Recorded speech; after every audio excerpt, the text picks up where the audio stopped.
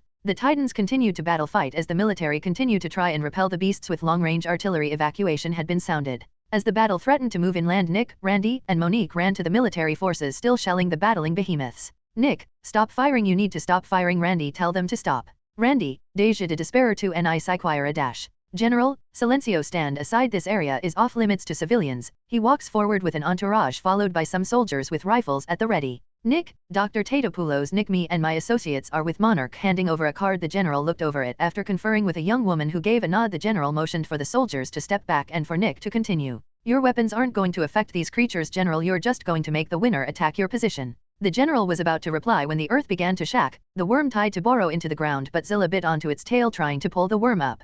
But the gigantic worm ended up pulling Zilla underground with it. The earth shook violently as the sound of muffled roars and scree could be heard, and puffs of green fire came from the earth. Then, like a whale breaching the ocean, the worm breached the ground with Zilla clinging onto it as the worm landed on its back with Zilla on top. Randy, it looks like a winner has been decided.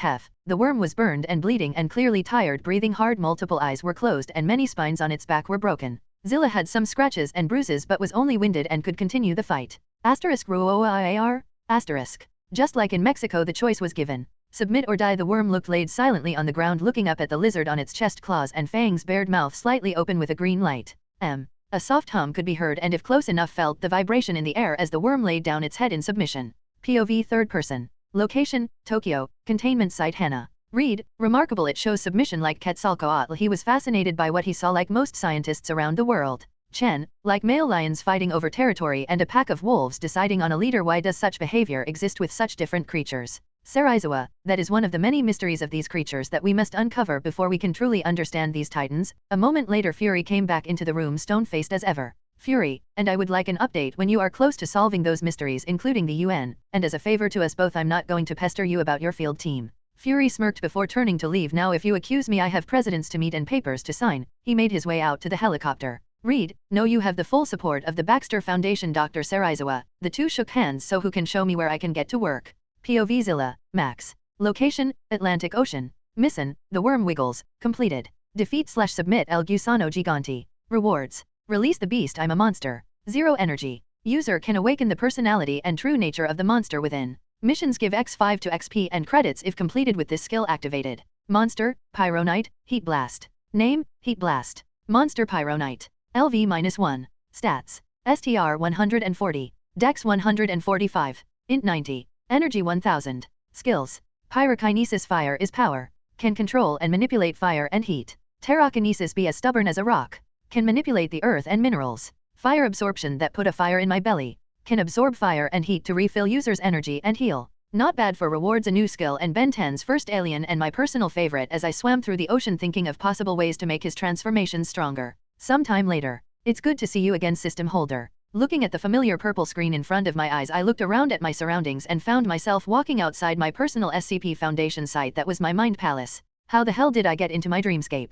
System holder fell asleep while swimming and thinking about possible purchase in the system shop. I was speechless and many questions swirled in my mind, mostly on the why and how. System holder has been awake for a week and a half and had battled opponents that would be considered Thor-level threats without sleep. Okay, maybe I was pushing myself a little bit. I shook my head. I need to get a sleep schedule going or I might pass out in the middle of something important. So do you have a scenario for me? Of course. Scenario, ending the bloody revolution. Kill Salem and defeat her minions. Or, scenario, destroy the broken remnants. Kill Ozpin and defeat his allies. Well, this is going to be difficult. How the hell am I going to kill two immortals? Okay, one thing at a time. When am I appearing? Unknown. Well shit, I guess it doesn't really matter when I appear, but I would like the advantage of knowing where characters are, but I do need to know one other thing. Am I going to a simulation or Remnant itself? Unknown. Can you tell me what you do know? I said with a hint of annoyance. You shall be transported to a world of broken into remnants of its former glory, where unknowingly humanity is caught between a lover's squabble over their destiny, all set into motion by idiot gods. Alright, so how do I kill two immortals out of the two? Ozpin is the easiest to take down by himself. I mean, Cinder was able to kill him, but his allies are trouble. The crow could cause me trouble with his semblance and I have no idea what Summer or Ty's semblance or weapons are, so that could be troublesome.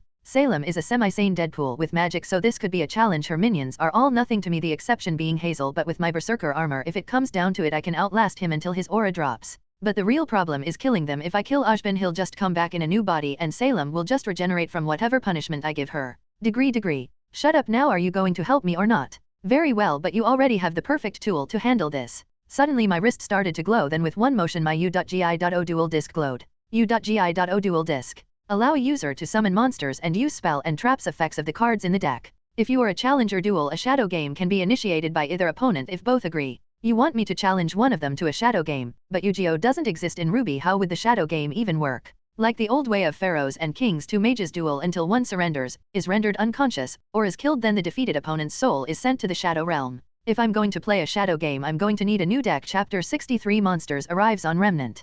POV max. Location, Forever Fall Forest. Like last time, one moment, I was standing in my mindscape, the next I was standing in a familiar forest I haven't seen since my first life. As the crimson red leaves of the trees, the forest falls slowly fall around me. I reach out and a leaf falls into my hand. I wore none of my armor, only having my regular clothes on with Herobrine's blade and my diamond sword at my side. This is one of the most beautiful places I have seen. I slowly walked for a bit, taking in my surroundings. Definitely would love to relax under a tree, but I know what the wildlife is like out here. Growling. Speak of the devil, I turned and saw the piercing red eyes of the Grim. It was a normal Beowulf, and I could tell there were more around me, circling me in the bushes around me. The one in front of me was a distraction. Well, I'm waiting. Grrrrrr, bark bark, grrrrrr. Oh, could it be you soulless minions have the sense to not attack a dragon? Name Max Draco. Title none. Monster Blue Eyes White Dragon. LV-22. Stats. STR 295. Dex 225. Int 40. Energy 15,000. Skills. White Lighting Attack. 1000 energy. Release a destructive blast IO of pure light to destroy all your enemies.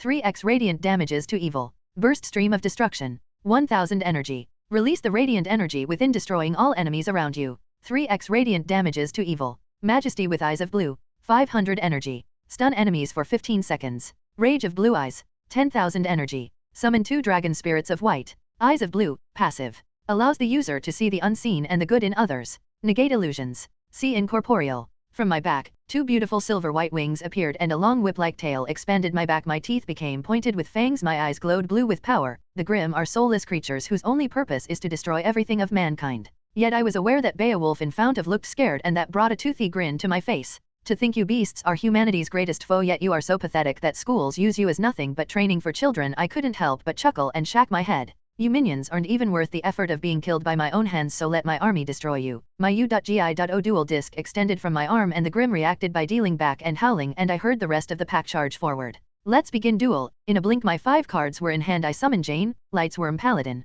Monster Jane, Lightsworm Paladin. Attribute Light. Level -4. Warrior/Effect. Stats. Attack 1800. Defense 1200. Effect. If this card attacks an opponent's monster, it gains 300 ATK during the damage step. Once per turn, during your end phase, send the top 2 cards of your deck to the graveyard. In a flash of golden light, a young woman in white trimmed with gold full plate armor, with an ornate shield in one hand and the other was a beautiful long sword. Her pure white cape with a fiery red inside flowed behind her. The first 2 Beowulfs leap out of the woods, mouths open ready to bite down, but they never even made the motion as Jane's sword glowed white and both Grim were sliced in half before evaporating into black smoke. Beowulf killed x2 equals 10,000 credit. My eyes widened at the large number of system credits dropped, then I began to laugh, then looked towards the Beowulf in front, who had clearly backed away from Jane, now wary of her as she started down the creature of darkness. Like I said, you're nothing but minions to be used to get stronger, so hurry up and fulfill your purpose. Behind me 4 Beowulfs charged from the bushes at me, then Jane's effect activated and 2 cards glowed, but instead of disappearing they flew towards the Grim. The 2 cards shined with light which seemed to hurt the Grim in more ways than their eyes. From the cards appeared 2 warriors appeared ready for battle. One was a large humanoid bear with glowing claw gauntlets and in his hand was a large battle axe that glowed gold. The other was a woman with green hair and cat ears with a tail carrying an ornate short bow with an arrow already knotted. The Grim didn't stand a chance. Monster Wolf, Lightsworm Beast. Attribute Light. Level -4. Beast Warrior/Effect. Stats. Attack 2100. Defense 300. Effect. Cannot be normal summon/set. Must be special summoned by card. Effect. If this card is sent from your deck to the graveyard, special summon it. Monster Felis, Lightsworm Archer. Attribute Light. Level -4. Beast Warrior/Effect. Stats. Attack 1100. Defense 2000. Effect. Cannot be normal summon/set. Must be special summoned by card. Effect. If this card is sent from your deck to the graveyard, special summon it. You can tribute this card, then target 1 monster your opponent controls, destroy that target, then send the top 3 cards of your deck to the graveyard. Suddenly all movement from the bushes stopped. I turned. Since when do Grim run away? Did they leave? Then Wolf and Felis sniffed the air. Wolf, no master, the dark creatures wait and observe us. I blinked. Did my wolf just talk and read my mind? Then Felis's ears twitched. Felis, not just that master, but they are signaling to others nearby they will be here soon. Naya, really Naya? I pinched the bridge of my nose. Jane, we should leave, master, your objective is most likely far from here. My eyes widened. How the hell did she know about my mission? Wolf, not hard to figure out. You wish to kill the master of these dark creatures. I nodded my head slowly at the correct assumption of my mission. Suddenly Wolf and Felis grabbed me and pushed me back just in time before a huge feather came down and struck where I stood looking up. A large Nevermore flew above us. Felis, master, the creatures gather faster and will be on us shortly. She prepared an arrow and Wolf and Jane readied their weapons. Then let's prepare for turn 2. I drew my next card. POV Glinda Good Witch. Location, Headmaster's office. I know you have a fondness for Summer and her team. Is it not time to bring them into the fold? I stood by Ozpin, who was looking over the footage of this year's students' initiation. Ozpin, didn't you advise me to hold off on informing James on what his position truly means as headmaster of Atlas, and yet you want me to bring Team STRQ into the fold? Why? You know as well as I do that James can be in-kind-word enthusiastic. If he were to learn of Salem, I fear he would do something rash. Ozpin didn't look up but did nod his head at my explanation. Team STRQ is one of the best teams to ever graduate from Beacon and have made something of a name themselves, and I trust them. Ozpin, considering you helped train them, I do not doubt if they are trustworthy, but if they can handle a truth like Salem. There was silence for a moment. Well, you have time to think about. Team STRQ will be here in a few minutes for a briefing, so I suggest you find a difficult mission in case you change your mind. Ozpin chuckled and went to take a sip of his tea. Ozpin, you certainly know how to dash. Suddenly he shot up, standing eyes wide as saucers, his cup falling to the ground. Sir, what is it? Is something wrong? Like a statue he stood mumbling something under his breath. I couldn't understand. Then he turned, looking out the window to the north. I also looked but I saw nothing. Ozpin, how long did you say before Miss Rose and her team arrives? Then the wiring of the elevator could be heard and the number started to rise. Chapter 64 Team STRQ Find a Monster. POV Third Person. Location, Forever Fall. A few minutes later, a group of 4 can be seen walking from a landed airship called a Bullhead.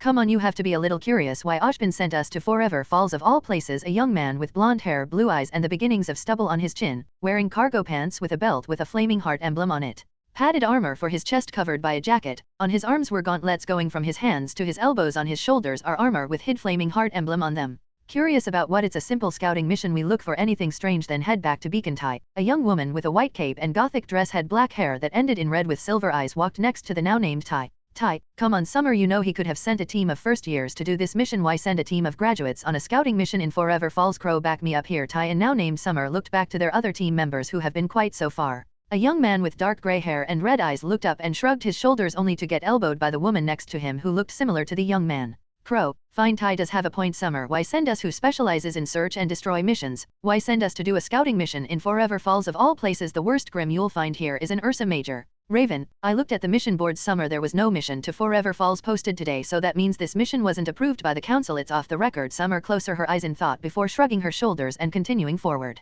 Summer, will that just means you're both right? Tai and Crow stopped and looked at each other, then back to their leader. This mission isn't as simple as we think, but A.I.M trusts us to get it done, so let's get started. 5 minutes later. Tai, is anyone else noticing something missing? He walked away from a large bush he had been inspecting. Crow and Raven both jumped down from different tress, weapons in hand, having scouted ahead. Crow, you mean the fact we haven't been attacked by any Grimm since we landed? Yeah, we noticed. Raven, where's Summer? The question was answered in a burst of white petals that appeared between the three with a look of bewilderment. Summer, come on you guys, you have to see this. Before anyone could reply, Summer grabbed all three and like the first time in a burst of white they were gone. The next they were at the edge of a clearing, but at first, no one noticed as everyone tried to hold down their lunches. Crow, Summer. What did we say? About using your semblance on us without warning. He leaned against a tree with his sister not doing too much better next to him. Summer, I know, but I think I found a clue. Raven, a clue for what? We don't. Her words caught in her mouth. Tai looked to where the twins were and saw them both go slack-jawed. Gaining his composure, he walked to their leader's side and went pale. Tai, that's not a clue. This is, don't know what the word is for this. Before the team was a black mist like fog, but through it were the bodies of hundreds of Grimm of all kinds. Crow, I think the word you're looking for is massacre. Tai, STRQ stood wary of their surroundings and held their weapons at the ready. Summer, on the other hand, was fascinated. Summer, Will, what are we waiting for? Let's go take a look. She rushed forward only to be pulled back by her hooded cape by Raven. Raven, let's go around and not breath in the dissolving Grimm corpses. We can also investigate at the same time. Crow, Tai go one way, we go the other. As they were about to split up, the ground began to shake. Tai, what the heck is going on? His question was answered by something impossible, as in the distance large white stone towers started to rise from the ground and the top of a stronghold could be made out. Summer, Will, at least we know where we're going. Summer's chipper attitude contrasted with the utter disbelief of the situation. The others couldn't help but nod and follow their leader forward. POV Max. Location, Forever Fall Forest. Maybe using a field spell was a bit much. I stood on the outer wall of the stronghold as my lightsworn killed the Grimm that continued to charge forward. Realm of Light. Field spell card. Each time a card, S, is sent from your deck to the graveyard, place 1 shine counter on this card. All lightsworn monsters gain 100 ATK for each shine counter on this card. If this card would be destroyed by a card effect, remove 2 shine counters from this card instead. I'm just glad I never used one in Metropolis. Way too much collateral damage, I thought, thinking back to the battle with Parasite. Jenny's, shouldn't we go after their queen instead of wasting our time with her? Dark creature standing next to me was a woman in priestess robes and holding a golden staff in one hand. To defeat our enemy we must know them, that including their dark creatures. Jenny's, she nodded her head, but the real reason was to level up my other transformations. Grimm are nothing but walking sacks of XP and credits for me and my monsters. Right now I was leveling up my last monster, werewolf, then I would go and deal with A.I.M, then get Salem. Well, looks like we have some observers from the old wizard. It wasn't hard to notice the sudden smell of roses, especially for a wolf. Let's end this so we can have a chat. Hear me and come to my aid, justice incarnate, and judge my enemies wanting. I special summon Judgment Dragon. Monster Judgment Dragon. Attribute Light. Level -8. Dragon/effect. Stats. Attack 3000. Defense 2600. Effect. Cannot be normal summon/set. Must be special summoned, from your hand, by having 4 or more lightsworn monsters with different names in your GY. You can pay 1000 LP, destroy all other cards on the field. Once per turn, during your end phase, send the top 4 cards of your deck to the GY. In a blinding flash, Judgment Dragon appeared on top of one of the pillars of the stronghold. It unleashed a RAOR that made the lightsworn feel victory was in hand. The Grimm stopped in their tracks. Now destroy the darkness that infects this forest. Purification. The feathered dragon leaned back and opened its mouth. Then I felt pain as my life points went from 8000 to 7000. Its feathers began to glow white and then the white glow exploded outward. I covered my eyes and when I opened them their field was cleared of the Grimm and my lightsworn. You can come out now. The Grimm are gone. I looked toward one of the taller buildings in the stronghold and after a moment a group of 4 came out. Summer Rose. LV.25. Taeyang Xiaolong. LV.24. Raven Branwan. LV.28. Crow Branwan. LV.30. So did you enjoy the show? They looked dumbfounded, not just at my question but at the situation as a whole. Summer, well, we only saw the last part of it but it was awesome, she said, not looking at me but at Judgment Dragon who sat atop the tower looking down at the 4. So what do I owe the pleasure of a team of huntsmen? Summer, we are here on a mission to investigate strange happenings in Forever Falls. So wild guess, but that's you right. I shrug my shoulders. Alright, let's cut to the chase. A.I.M sent you to search for something strange in this forest's right. STRQ stiffen but some are only nodes, so now that you've found it, take me to your headmaster so we can have a little chat. Chapter 65 Monster meets the Old Wizard. POV Max. Location, Bullhead. After a short exchange of names we arrived at the Bullhead and took off. I sat across from Team STRQ in the airship and was told it would get us to Vale in 15 minutes. I sat with my eyes closed but not asleep, as the four across from me either started at me or my dual disc but didn't ask me about it, and I was glad it gave me time to think, especially about my actions so far. Why was I acting so strange before? It was like I was doing my best Kiba impression. Instead of leaving to talk to Ojpin or even search for Salem myself, I stayed and destroyed a bunch of Grim for no real reason. As I was contemplating my question, I felt something sit next to me. Looking to my side, I found a nervous Summer Rose taking a glance around her teammates, looking at her like she grew a second head. Summer, would it be okay if I could look at your weapon? Her team smacked their heads, but I chuckled like mother like daughter. I assume you mean my dual disc. I lifted my arm, showing it for them to see, and she nodded her head. I could explain it now, but then I would need to explain again to Ojpin, and I don't like repeating myself. She looked down in disappointment but quickly looked up to me as I unholstered my swords and handed them to her. But I'm sure you can find these interesting. She took the two scabbards and handled them like a jeweler handled the diamonds, then she sat them down.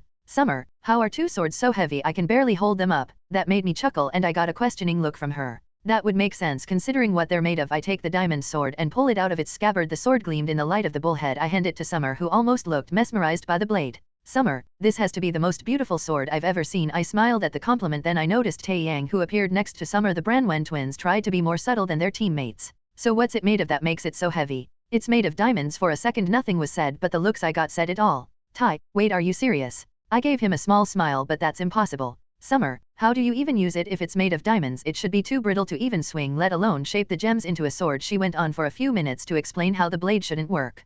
Crow, Summer, why not show off the other blade before you miss your chance? We're almost at Vale, he said, rubbing his temples, and Summer nodded, sheathing the sword before moving to the Herobrine's blade. But to my and her team's astonishment, she struggled to pull it out of its sheath, eventually handing the ball over to Tai. Tai, so what's this one made out of? Solid gold. He struggled for a second before pulling the blade out. The black blade shimmered in the light and the purple in its center glowed softly. The stares from all the team members made me chuckle. You wouldn't believe me even if I told you. For a second Summer looked like she was about to ask, but before she could reply, Pilot, we are now arriving at Beacon Academy. Once we landed, I took back my sword and we made our way to Beacon Tower. On the way I got something of a tour but wasn't really paying much attention as we got closer to the tower. Soon we were standing in front of an elevator. It opened and there stood Glinda Goodwitch, a beautiful blonde with emerald green eyes. Glinda Goodwitch. LV.46. Glinda, Mr. Draco, I presume. I nodded my head. Please wait here while the headmaster gets the mission debriefing from Team STRQ. I just shrugged my shoulders and leaned against the central cylinder that was the elevator and watched the five enter and head up. As I waited, I was suddenly struck with a realization about my sudden shift in personality. My ability Release the Beast was active.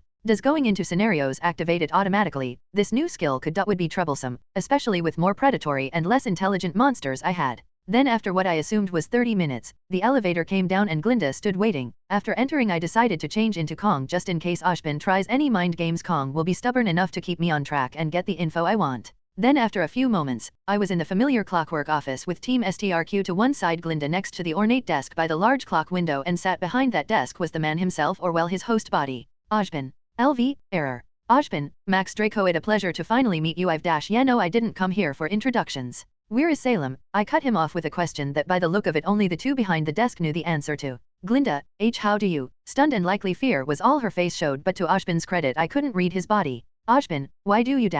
I'm here to kill her and the thing on my arm can do it, so do you know where's your wife is Oz? A/N, sorry for the long delay, but hey, I got out a double chapter and the next chapter will be out much sooner. Chapter 66, The Witch and the Monster. POV Max. I flew from the city of Vale with the information but it was info. Salem's castle was where I suspected the dragon continent Pandora. A/N, we still don't know the official name of the dragon container in Canon Ruby. As soon as I was over the ocean, I transformed fully into Val's tracks and blasted off full speed, breaking the sound barrier along the way, but my speed didn't affect my sight as I scanned the land looking for the dark castle. Blue Eyes was arrogant and proud. Kong was stubborn and straightforward but has great perception, but Val's tracks is a predator, a hunter looking for its prey and focused only on that. As I scanned the terrain below, I noticed the moving black and white spots moving below. Has Salem called back her minions, or are they moving because of me? But I didn't mind either option. Either way, more rewards for me. I used Monster's Roar, increasing my speed heading further into the continent. After an hour of searching, I found my target, a huge crystal structure in the middle of a wasteland covered in Grim. Transforming my wings, I blast the crystal tower with dragon energy, only for my blasts to be blocked by an invisible barrier.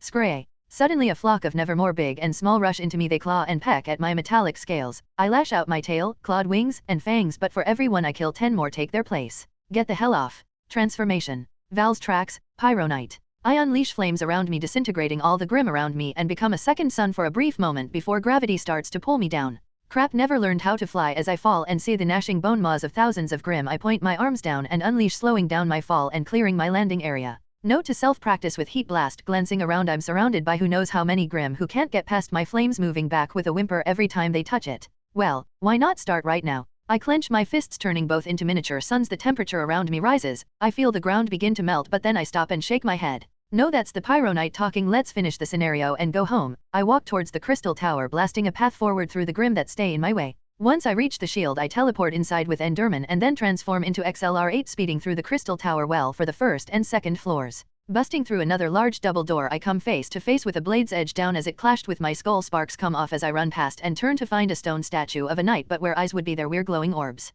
Monster Geist. LV-30. Skills. Possession. Capable of possessing and controlling any inert objects. Looking around, more and more possessed statues came into the room. Some held spears, maces, axes, and swords of different sizes. They surrounded me in the circular room. Now obviously, they were being directly controlled by Salem as I observed their behavior. What are you? The feminine voice came from all the possessed statues at once, sounding like an echo. Such a strange creature. Considering what you creature with that black goop outside, I'll take that as a compliment. There was a moment of silence, then a chuckle echoed through the room. Salem, so you know of me. Who are you and why have you come here? My name is Max and I'm here to kill you. For a long moment there was silence, then laughter from the many grim that sounded me. All that could be heard was bone-chilling laughter. Salem, ha ha ha, another foolish champion sent by my dear to face his cruel past with nothing but half-truths and lies. The laughter continued. I'm not some pawn of Ozma princess in the tower. The laughter stopped. Deafening silence filled the room. Did I say something wrong? Princess? Then like the gravity of the room seemed to increase tremendously and the color of the room turned dark purple. Warning: dark aura detected. Debuff. STR divided by 25. Dex divided by 25. Negative, magical, and dark attacks do x25 damage. Holy shit. Transformation. XLR8, Storm Dragon. Draconic aura, active. Here be a dragon. All beings shall instinctively be cautious of you. Weaker enemies shall be frightened of you. Stronger beings will think twice before challenging you. The dark aura and draconic aura skills clash as the color of the room is suddenly split, half dark blue and half dark purple. Sparks of blue and black energy clash in the air. Note to self: XLR8KS. Like all speedsters can't shut their mouths. I change into my human form with diamond armor and my two swords equipped, walking past the grim that is stuck thanks to the effects of the two clashing auras. After a while, I found what I was looking for: a large room with a large glowing purple table with 3 empty chairs on each side. At the end of the table sat in a black chair was the Queen of the Grim herself. Image here. Name: Salem. Titles: Queen of the Grim, Black Witch, Princess in the Tower. LV- Stats. STR, Dex, Int-, Energy, Skills. For a moment we just stared at each other, analyzing each other. Our auras still clashed, now far more intensely. We were now in the same room. Cracks in the building and windows started to appear, but neither of us commented on it. Salem, why kill me? That was the last thing I expected to hear. What do you mean why? Salem, you say you know us, I and Ozma, our stories. Well, why kill me and not him or even the brother gods, since you claim to be able to stop immortals? Her voice was unreadable, but I decided to indulge in this unexpected conversation. Well, the brother gods were not on the table, but I would definitely go and kick those two shitheads' asses for what they did. Salem smiled at my comment. As for Ozma, as much of a piece of shit he is, he's surrounded by a city and school filled with civilians, so killing him would definitely cause collateral damage. She just nodded her head at that, and he might be a soul parasite and body snatcher, but his goal of uniting humanity is a good thing. While you control the creatures of darkness, the enemies of mankind, the grim who slaughter and kill who knows how many people every day and most likely are do so right now as we speak. She simply smirked and stood from her seat. Salem, so what shall it be this time? A powerful semblance, a new weapon, or some creative strategy never thought of before? Her voice was filled with sarcasm with some curiosity. Nothing of the sort. I activate my dual disc and selecting my new deck. I'll end you by us playing a game for keeps. So Salem, are you ready to play a shadow game? User has issued a shadow game challenge. Waiting for challenger response. Such strange magic. I can't wait to study it after you are dead. Then in a burst, as if shedding her skin, she transformed, growing wings and horns. Her aura doubled, fighting against my own. Let's play this game, boy. Image here. Challenger has accepted. Shadow game activated. Chapter 67, The Games of Monsters. POV Max. Max LP 8000. Salem LP 8000. Let's duel. I draw my cards and glance at them, smirking a great hand, but before I can do anything, Sail flaps her wings, causing a shockwave that destroys all the windows of the room. Come to my side, maiden with eyes of blue. In a flash of light, beautiful women in an ornate dress stand in between us. Monster maiden with eyes of blue. Attribute light. Level -1. Spellcaster/tuner/effect. Stats. Attack 0. Defense 0. Salem paused for just a moment before generating 2 orbs of darkness and unleashing a powerful attack, but it gets blocked by my monster. Suddenly a flash of blinding light filled the room. I activate Maiden's effect. Come to my side, Dragon of Legend, the engine of destruction, Blue Eyes White Dragon. The shining light dimmed and flouting off the floor was the powerful monster glaring down at Salem, who was fascinated. Now Blue Eyes attack White Lighting. The dragon opened its maw and unleashed a powerful blast of white energy. Salem quickly created a barrier with her wings of purple energy, the attack destroying the room we were in and creating a large opening to the outside. Going to the edge of what's left, I saw Salem stood on the edge of a black pool. Something was on its way out. I set 2 cards face down. Salem LP 5000. I activate Sage with Eyes of Blue effect. I send Maiden with Eyes of Blue to the graveyard to special summon Blue Eyes Abyss Dragon and active its 2 effects. Maiden disappeared in a beam of light and out of that light came Abyss Dragon. Then 2 cards popped out of my deck and added them to my hand. Scree Ruoar Ruoar. Large nevermores fly down from the sky, their cries shacking the air. My dragons roar in challenge. The dark birds flap their wings, fling large feathers like a rain of spears, but they simply glance or breach in my dragon's scales. I activate my face down True Light and use its effect, adding the spell card Chaos Form, and use it by sacrificing my Blue Eyes alternative White Dragon. So I ritual summon Blue Eyes Chaos Max Dragon. Monster Blue Eyes Chaos Max Dragon. Attribute Dark. Level -8. Dragon / ritual / effect. Stats. Attack 4000. Defense 0. Effect. Your opponent cannot target this card with card effects. Also, it cannot be destroyed by your opponent's card effects. If this card attacks a defense position monster, inflicts double piercing battle damage. The ritual symbol appeared in the air and exploded into a column of energy that obliterated any unlucky Grim near. Then as suddenly as it appears, it disappeared, and there floating like a statue was Blue Eyes Max. Up close it looked like a giant statue made of steel, but then it moved and opened its maw. Ruoar. The shockwaves caused the Grim to be pushed back. Those that were airborne fell from the sky. Now Blue Eyes attack Salem directly. Blue Eyes came sweeping down right in front of Salem and unleashed burst stream destruction. Salem LP 2000. Salem, such powerful magic and these creatures. I understand why you thought this could kill me. The smoke cleared and there she stood with most of her left side missing but still standing. But magic, like all weapons, can be turned on their user. A black identical burst from the Grim pool and like whip struck Blue Eyes and started to pull it into the pool. Like I'd let that happen, I activate my face down, the ultimate creature of destruction, to my side. Blue Eyes, white energy enveloped Blue Eyes and it ripped itself free from the black tentacle. It flew back into the air. Blue Eyes Max end this attack. The large dragon opened its maw and a powerful beam of chaotic energy disintegrated what remained of Salem's body. Solid body. What remained was a black puddle. Salem LP 0000. Kill any Grim in the area. I ordered my dragons as I flew towards Salem's body, or what's left of it. As I got closer, I saw the black goo wiggle and worm. Then a screen appeared.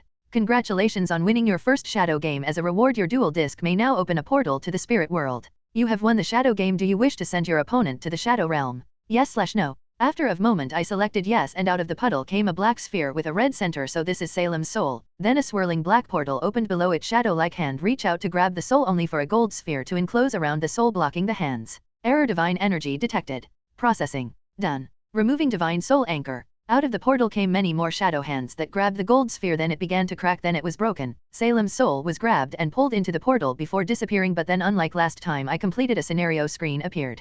You have discovered the essence of a powerful creature similar to Grim Warrior. Would you like to absorb this essence? Yes/no. Is it talking about Salem's body or puddle? Thinking about the possible upgrade I could get from it, I decided to click yes. As soon as I did, the black go shot into my chest. Before I could do anything else, I was somewhere else. Scenario reward calculation ongoing. I dismissed the blue screen with a thought and looked around my surroundings. I was back in the real world, but I couldn't tell how long I was out for. I was still transformed as Zilla, and using my senses I could tell there were quite a few ships above me and subs patrolling around me. Okay, time to head home. I take off swimming to Lumeria, knowing I can use it to teleport home and lose the ships and subs as Zilla. After a few minutes of chasing, I was back in my house. Hey guys, I'm back. I was tackled to the floor by a group of crying children. Artnix and my Digimon all landed on my chest while the hatchling somehow curled around my neck. Children, I'm so glad you're okay. / don't ever leave again. / why did you leave us? Hey, what going on? I was only gone for an ho dash. Looking at the TV, I saw the date. I was asleep for 2 days. Chapter 68. The more the merrier. POV max. It was now getting dark outside as I sat in my living room listening to the news going over the 2 days. I had missed trying to find out if anything interesting happened while I was asleep, and a few things did happen. Artnix was awake eating a bowl of salad and the hatchling curled around my neck, but Aguman and Gabuman were asleep in the DG Vice. News: another string of killings by the so-called Punisher, this time a house full of alleged drug dealers and Great Frank Castle. The Punisher is now active. But after a few minutes of research, turns out Punisher has been around for a while now, but only now did the news publish the story, or more likely someone finally spilled the beans. Artnix suddenly came over and sat on my lap. I petted her head, changing the channel to the other news, to something she would like. Newswomen: the Canadian Prime Minister and the President refused to comment on the Russian announcement of their superhero team, the Winter Guard. This comes only a day after the announcement of Alpha Flight Canada's hero team - more superhero team, both of which I knew little about. I only recognized the names of some of the members, but otherwise they were unknown to me. Artnix, are you gonna join a hero team, Papa? She looked up at me, her blue eyes sparkling. Not anytime soon. I think I had pretty much decided I wanted to stay solo for now, but if I did get invited to the Justice League or Avengers I wouldn't say no, but I don't see that happening anytime too soon. Artnix, Papa, could I meet your Titan friends? The image of a little girl petting Quetzalcoatl and El Gusano entered my mind and I chuckled. Maybe when you're older and I'm good friends with them. Artnix pouted and stared at me, but I didn't budge. Artnix, well then could you make more siblings for me?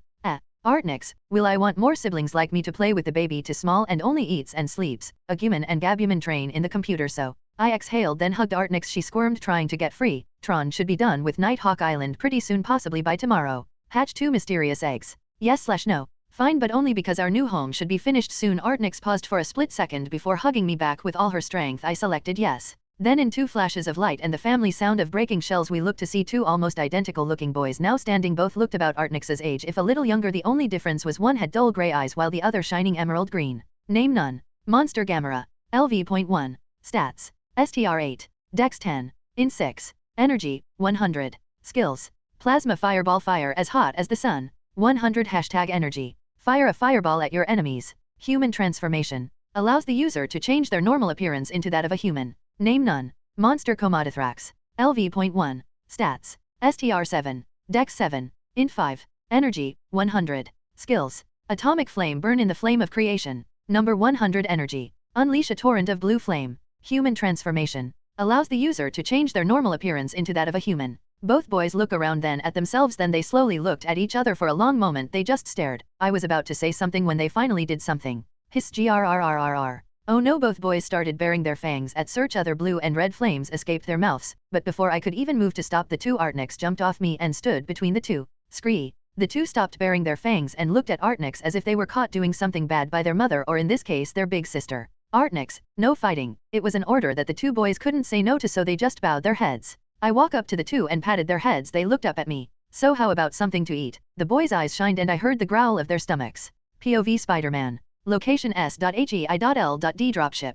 Intercom, T-2 minutes to landing. I stood by the ramp feeling a little nervous about my first official mission with S.HEI.L.D. I turned to my team. They looked at me. Guess I should say something. Everyone remember your training and remember the plan. Code names only from this point forward. Remember, put on a show. Then once infiltration shuts this place down, we hit them with everything we got and we'll be back home before midnight. I got nods of approval and a few wicked grins. Then Felicia walked beside me. Black Cat, I thought you were going red and blue. Spider. She grabbed my hand and I squeezed back. I was convinced that wearing tights into combat would be a bad idea. I was wearing my new S.HEI.L.D issued spider suit. Felicia also wore her new outfit. What about you, kitten? Image here. Black Cat, same as you, but unlike you, I can't magically know when someone's shooting at me. I rolled my eyes at the comment. You know it's not dash. Suddenly we could hear the action outside, explosions and the sounds of advanced weapon fire. Intercom, T-30 seconds. The pilot almost yelled through the intercom. Everyone got ready. I felt my hand get squeezed. I looked to Felicia, who had a smirk on her face. Black Cat, told you you'd make a good leader once this is all over, except to be rewarded, she said before leaving my side. Looking back, I swear she put an extra sway in her step. Damn it, wide Connors, my this suit so right. I focused on the bay doors as they began to open. Intercom, T-5, 4, 3, 2, 1, go go go. Chapter 69 Wake the Sleeping Giant. POV Robin A.K. Richard Dick Grayson. Location, A.I.M headquarters. I am never going to look at squirrels the same again. I watched as Squirrel Girl knocked out the last guard. Her 2 companions climbed back onto her shoulders. She gave me a salute. I just shook my head and walked to the closed door, opened a panel, and got to work. Image here. Dagger, have I said how useful your furry friends are yet? Because they are. A blonde girl with a crescent moon tattoo over her right eye said. Standing next to her was her quiet companion Cloak, his large cloak hiding his face except for the bottom of his mouth and his glowing white eyes. Image here. Squirrel Girl, does your PE friends? I quickly said, remembering the last time someone called the squirrels her pets. Know what's on the other side of this door? She spoke to her 2 companies. One, who I believe was Monkey Joe, jumped from her shoulder into a vent and a few moments later came back and spoke to her. Squirrel Girl, Monkey Joe said, it's clear all the way down to the bend. The squirrel nodded its head as if confirming the translation. I opened the door and she was right, no guards on the other side. We rushed down the hallway and at the bend found the elevator. Opening the door and we started climbing down the elevator shaft when all of a sudden, the building shook as if hit by a missile. I think that's our signal to hurry it up, I said as we double-timed it to our target. After a few minutes we came to our destinations. I looked at Cloak, who nodded, and then we were enveloped in darkness. For a moment there was nothing, and the next we were in our target location, the server room. POV Max. I watched as the newest members of the family devoured the food on the table, failing to use the utensils and just using their hands as their eyes shone with delight with every new food they stuffed in their mouths. I see you've grown the family while I was away, so have you decided on their names yet? I shot up, surprised by the voice and text but happy to have drawn back. I have, but I'll wait for them to finish first, so I'm guessing Nighthawk Island is finished. Correct, I will give you a tour once you arrive with the children. As I was thinking about the best time to head over, my attention was drawn to the TV and what looked like a war zone, but with one side foreign bullets and the other lasers. Newswoman, S.HE.I.L.D forces continue the assault on this unknown facility against the yellow-suited individuals who seem to be in control of the facility. Are you going to help? I'm sure they got this. Newswoman, we don't know if S.HE.I.L.D has suddenly a large pillar of ice split the forces of S.HE.I.L.D in half. Then the area on one half was engulfed in flames, and the other got hit like a light bulb turned on from the top of the pillar. A yellow light flashed, then lightning struck. How about now? Yeah, okay, Artnix, you're in charge, and make sure to watch your brothers. I walked out hearing the movement of two kids coming to watch what I was doing. I equipped Valstrax's armor and summoned the Dragon Slayer. The large sword appeared in my hand. I placed it on my shoulder. I slightly turned to see the boys looking at me with wonder in their eyes. Artnix waves and a wave back. So I assume you choose Dragon Slayer just to impress the younglings. Oh, they ain't seen nothing yet. I equip Storm Dragon and unfurled my blue wings and long tail as the night sky become just a bit darker as storm clouds came in. Krakakeum. A huge lightning bolt passes in front of me and the thunder shakes the building. I expect the boys to jump, but they were completely awestruck. Right then, let's go see if you can make an entrance like you do an exit. I shack my head, then flap my wings and take off into the storm clouds. POV Artnix. As Papa left, my little brother were stuck on the back door trying to spot him, but I knew he was gone. You guys want to watch Papa beat up some bad guys? My brothers vigorously nodded their heads. I made my way to the couch and they joined. The news lady was still talking, but I pointed out the dark clouds blocking out the moon and the distant flashes of lightning. POV Spider-Man. Location A.I.M facility. Okay, this is like the third time I've asked, but no one seems to have the answer. I dodged another blast and landed on a guy, knocking him out. Why the beekeepers? A.I.M grunt. Someone killed this annoying gnat already. More lasers fired, but I dodged every time. And you guys are supposed to be smart. It's Spider-Man, not annoying gnat, I said. Suddenly a whip wrapped around the group and electrocuted all of them, causing them all to drop. Looking over, I saw Black Cat recall her whip, wink at me, then got back to kick butt. Suddenly my spider sense flared. I jumped backwards and just in time as a wall of ice suddenly formed. Bet I know who made this. C.Cold. Well, if it isn't Spider-Man, and he brought some more masked friends to the party. Looking up, I saw the captain got himself some new equipment. Even his cold gun looked like it got an upgrade. Image here. Wow, Captain, looks like you got an upgrade. You wouldn't have happened to get a warmer for your icy heart? Captain Cold simply smirked and shook his head. C.Cold. Who needs a warmer when you can have a heat wave? Again my senses blared and I jumped back, and suddenly I felt more than hot under the collar. As a torrent of flames engulfed the area I once stood and continued to spread, I shot web lines pulling back S.HE.I.L.D agents who would have been caught in the blast. Out of the flamed came out the pyromaniac himself, upgraded like Captain Cold. Image here. Heatwave. Snart, we better be getting a bonus for going against S.HE.I.L.D and their B team of masks, he yelled up, stepping through the flamed as if they weren't there. The S.HE.I.L.D agents around me brought up their weapons. Agents, Leonard Snart and Mick Rory, by the authority of S.HE.I.L.D, put down your weapons and surrender. The agent, I believe his name was Grant, he's part of Coulson's team. Crack, zap, zap, crack. Suddenly electricity could be seen on the other side of the ice wall, and all the earpieces suddenly went haywire and shut off. I wondered what was going on, but my question was answered as Electro hovered in the air, bringing down bolts of electricity. Image here. Grant tried to get into contact with the other side, but I knew being so close to a powered-up Electro was blocking our communication and fried most of our small electronics. C.Cold. So you were saying something about surrendering. He and Heatwave aimed their weapons and I didn't need my spider sense to know what to do next. POV Scientist Supreme. Location? I watched as S.HE.I.L.D and their heroes attacked our HQ. I watched as their infiltration team made their way to the server room, taking out my guards along the way, and I couldn't help but feel pride. Everything is as predicted and on schedule. Dr. Evo, I can't believe it. The older man stood with a look of shock in his face as he observed the multiple screens. Your belief is not part of the equation, but your creation. On the other hand, it is prepared. The old doctor flinched slightly at my tone but nodded his head. I looked back to the screen and watched a sudden storm formed over New York and started to move towards the battle. Good, then the test can begin as soon as the subject arrives. Chapter 70 Roars of Challenge. POV Black Cat aka Felicia Hardy. Location, A.I.M facility. Someone wouldn't happen to have a water gun, would they? I call out as I dodge another blast of electricity. White Tiger, how do we deal with this guy? I'd rather not have to dodge blasts of energy until he runs out of juice. The girl in the white and black striped tiger-themed costume jumped and landed next to me. Image here. Like Spyday said, we're the distraction for now. Once infiltration gets the goods, our reinforcements will come in guns blazing and we take these guys down. Another blast and we dodged. Suddenly a group of agents fired their weapons at Electro. Electro, did you honestly think that would work? He said, gesturing in the agent's direction, causing the bullets to stop midair and cause them to drop their weapons that began to conduct electricity. Haha, it feels so good to be on the winning side. He basted the agents and White Tiger and I dodged the electric blast. Krakum. Well, looks like it's going to rain on your parade, Electro. Dark clouds started to form overhead. The sound of thunder rumbled with the flash of lightning. Electro, you think a little rain can stop me? The lightning is more than enough for me to kill you all. He lifted his hands in the air but nothing happened. A moment ago the dark clouds were active with thunder and lightning, but now they were quiet. And who are you to feed off my storm? I turned around and found the voice came from a figure I quickly recognized as the shield on his arm showed his symbol Night Fury. Electro, I'll show you who I am. He sent a blast towards Night Fury, who simply continued to walk forward. As the electric blast hit him, nothing happened. Night Fury, is that all you have? I got more energy from Livewire and all I had to do was touch her, he said with a tone of disappointment. Electro's eyes widened in surprise then narrowed in anger at the insult. Electro, I'll fry you like a fly. As he gathers energy for another blast, he suddenly fell to the ground. Me and White Tiger looked at the unmoving body of Electro, then looked up to see Night Fury floating in the air where Electro once stood with large blue wings and a tail now. Night Fury, man, I forgot to get his name, he chuckled to himself. Then Peter landed on the ice wall, his costume burned in some places. Spider-Man, cat, are you okay? Peter landed in front of me and I nodded my head. I'm fine. What happened to you on the other side of the ice wall? He was about to speak but got distracted as Night Fury landed, his wings and tail retreating. Spider-Man, Night Fury, I didn't know you were part of the operation. Night Fury just shook his head. Night Fury, I'm not. I just happened to catch the news and see you all getting cooked 3 different ways, so I came to help. Suddenly Agent Grant patted his shoulder. Grant, and aren't we lucky? Thanks for the backup, but your help is no longer required. This is AS.AGI.L.D operation. Some agents began making calls for the reinforcements while others came by Grant's side. But Night Fury didn't say anything back and I couldn't see his face underneath his helmet to make a guess. White Tiger, now hold on, if Night Fury hadn't shown up, me and Black Cat would be dash. Crack. The sudden sound tuned everyone for a split second to see Night Fury holding a large stone only a few inches from his head.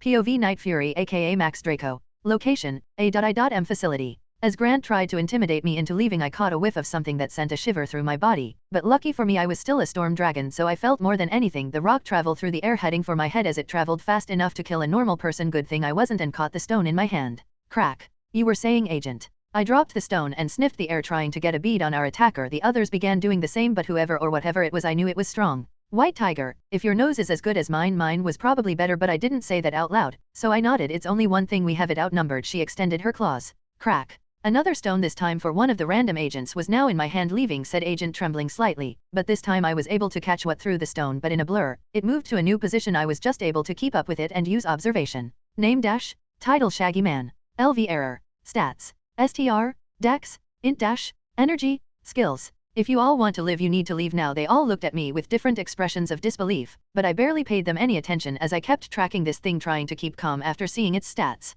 Grant, we have a full armored unit on its way, whatever this thing is dash. Crack. Another stone at his head. I held it for a moment in front of his face and drops it to the ground. Call them and tell them to hold back unless you want a massacre. Now leave. I already have the thing in my sights, but I can't distract this thing if you are all here. As it stopped to throw the stone, I finally got a look, and its title doesn't do it justice. It was a huge man, not as big as Hulk, but definitely bigger than anyone I have met so far. It was covered in thick brown fur, but its muscles still showed underneath its fur, making it look like a muscular furball. Spider-Man, wait, distract it. You want us to leave you here as bait? I nodded my head, but a chill went up my spine as I noticed it was making eye contact with me as it moved just as fast and silently. The others were still not able to see it. Get back to your reinforcements and call in some big guns. If I remember correctly, this guy was able to take on the Justice League's powerhouses all at once and still almost win. I'm the only one here who can even see this thing, let alone fight it, so once I engage, you guys run. After a second of silence, which I took as agreement, I switched Storm Dragon to Kong and I slammed Dragon Slayer into the ground, activating the skill Great Challenge at Shaggy Man. You have issued a challenge. Awaiting response. The Shaggy Man strode forward and roared back, baring its fangs and showing its black claws on its hands. I smiled wearily and heft Dragon Slayer and my new passive skill Lone Warrior, one of Kong's new skills. New skill, passive. Lone Warrior, stronger than the pack, so I survive. When fighting an enemy, if you are alone, you gain a x2 STR and enemies get a moral debuff. STR, 420 plus 5, *2 equals 850. I felt my strength increase from my 2 skills. My STR stat explode and I couldn't help but beat my chest and RUOAR. Challenger has accepted. Let the battle begins. IN. 3, 2, 1. Fight. Chapter 71 Fire of Battle. POV Max. I stood holding Dragon Slayer in my hand as charged Shaggy Man, bringing forward his clawed hands, but I had the reach over him as he moved with increased speed that cracked the ground. I brought down Dragon Slayer on his head, but he was faster than I expected as he reoriented the body out of the way with a spin. That brought him closer in and dodged my overhead strike, Dragon Slayer hitting the ground and cracking the cement. Shaggy Man pushed at his hand claws ready to test my armor. I smiled. I opened my right palm and summoned Herobrine's blade and swung upward, cutting off the outstretched arm from the elbow. Shaggy Man didn't even register the damage. He kicked me away. I flew back a good 20 feet, almost into the forest surrounding this facility. Looking up, I saw Shaggy Man not chasing after me but picking up his arm off the ground and placing it on his stump, knowing this probably meant he had an okay healing factor. Fan-fucking-tastic. Using my strength, I rushed forward, breaking the ground under me. I rushed forward and swung Dragonslayer, hoping to cut the thing into 2 pieces, but instead, the blade cut halfway before stopping. Then, with its now healed arm, it slashed at my head, its black claws unable to pierce the Valstrax's armor, but that doesn't stop me from being sent flying from the force of the blow. What the fuck, how is he not cut in 2? I got up and saw the thing was already healing from the blow that was meant to cut it in 2. Dragonslayer being slowly pushed out of the wound before falling to the ground with a clunk as he made his way towards me. Max, I have analyzed your opponent and have come to some conclusions and suggestions. Okay, hit me. I dodged another flurry of blows, each stronger than the last. This creature is adapting and getting stronger, and so are its abilities. If it's adapting, then it's a good thing I haven't used any flashy stuff. I kept dodging one after the other, but Shaggy Man showed no sign of stopping. I would suggest ending this fight quickly and in before it adapts and counters. Well, good thing I have a transformation in mind. Finally, I let Shaggy Man grab me and he pulled me into a bear hug, trying to crush me in my armor, knowing he couldn't get past it with his claws. But as he growled and roared trying to kill me, he didn't notice the smell of burning fur. Kong to Pyromite. I transformed fully, my armor and the human body under it now gone, revealing a humanoid whose skin was molten rock and a constant fire burned from my head and shoulders. Shaggy Man looked down and saw the body made of molten rock and fire slowly burning his body. How is he not screaming in pain? Even with a good healing factor, he should be howling in pain.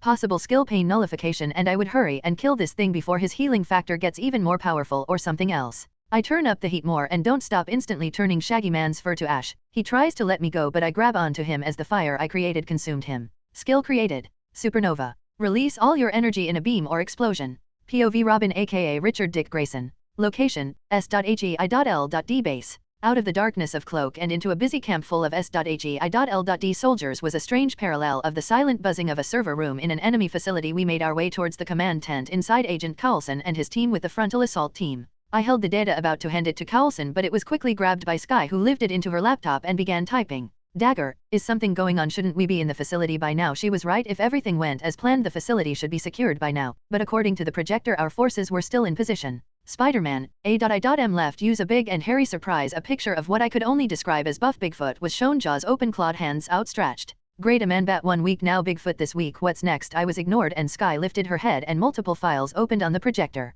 Sky, okay, this is what I've found about our ape man. Fitz and Simmons both looked over the files and their eyes widened. Fitz's mouth even dropped open. Carlson, Fitzsimmons, what are we looking at? Both scientists looked at each other, then back to Carlson. Simmons, simply put, bioengineered organism. Many in the room gave the two a look that said, what the hell is that? Black Cat nudged the spider who nodded his head. Spider-Man, it's a biological android like A.M.A.C.O but with flesh, but the similarities don't end there, he said as multiple files had Dr. Evo's name written on them. Grant, so did the good doctor give us any way to kill his monster? White Tiger, yes, so who did you get for backup? Grant didn't miss that his question was ignored and looked to Carlson, who rubbed his chin trying to think, then he got distracted. Carlson, what is that? He walks outside the tent. Everyone follows to see what he's noticed. There in the distance was a bright yellow light like the sun coming up, but in the wrong direction and far too early. Black Cat, hey, who turned up the heat? As soon as she said it, I and the others noticed the increase in temperature. I started to see some agents start to sweat. Carlson, I want everyone moving in on the facility now. POV Night Fury. Man, that took everything I had. The once cracked lot was nothing more than molten tar bubbling and burning as I stood in the middle of it as heat blast, not even affected by the tar. As I knelt down catching my breath, the ash of Shaggy Man blowing into the wind. From my calculations, you were 2% hotter than the surface of the sun. Holy shit, I'm hot. I looked around at the damage and started to absorb the heat, slowly turning the molten tar back into cool and replenishing some of my energy. You know, I had to do one fire joke. I smiled as the liquid tar became cool. Then I heard the marching of steps and the sound of many vehicles. It's about time they showed up. Chapter 72 Aftermath.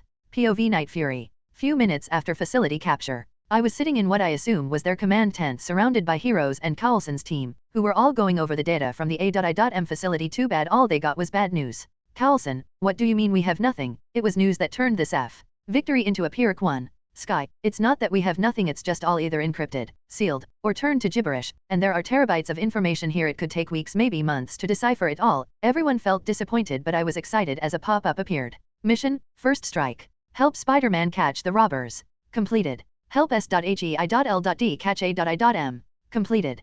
Capture the mother/father box. Failed. Rewards. Transformation unlocked. Galvanoz. Monster Galvanoz. LV1.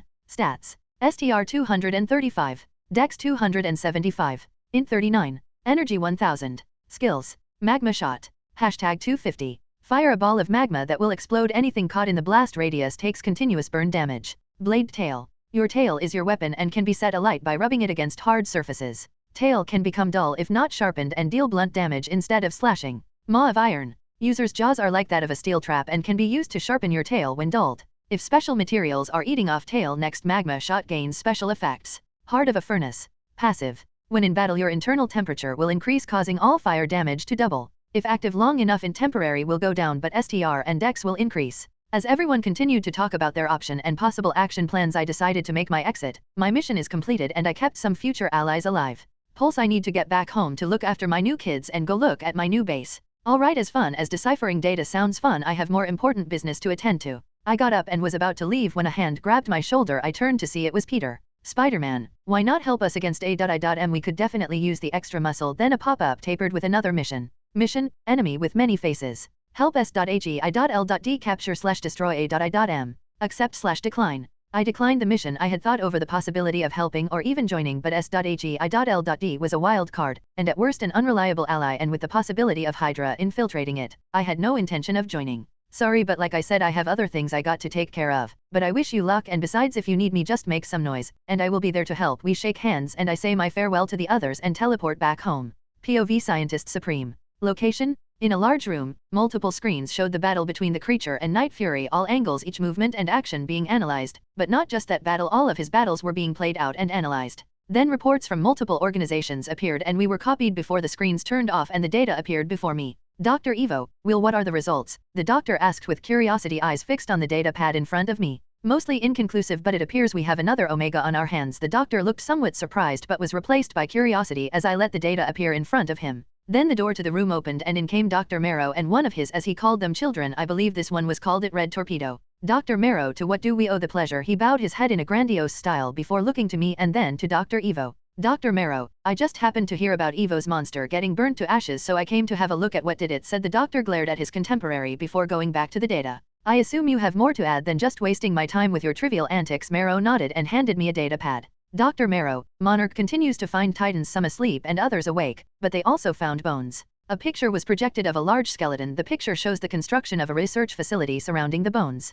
POV Night Fury. Hours later. I flew towards Nighthawk Island in my Valstrax form. Now some might wonder why I don't just teleport there with Enderman. Well, Artnix, can we ride on your back? Artnix and the others asked, and faced with either upset children or a longish flight, it wasn't a choice. Artnix stayed on my back while holding Tommy, Gamera, and Jason, Comodothrax. The hatchling rested on my head, enjoying the feeling of flying. Then I felt a tickle on my back. Hey, you guys aren't drawing on my back, are you? I growled out. The tickling sensation stopped. All three, Nua, they said in chirps and growls. I shook my head and ignored the tickling as it returned. As we came into land on the island, I noticed that Tron hadn't touched the forest, but the large double doors of the hangar bay now looked brand new, even had the Night Fury engraved on them. As I landed on the island, I felt the kids jump off me and I watched as they rushed into the forest. I was about to call them back when Tron spoke. Don't worry, the island is perfectly safe and we can track them by the surveillance system of the island. I nodded, my head transformed into XLR8 and made my way in. The once dusty old hangar was now in pristine condition and even had its first occupant, an original Black Hawk plane, F5F1, ready and waiting.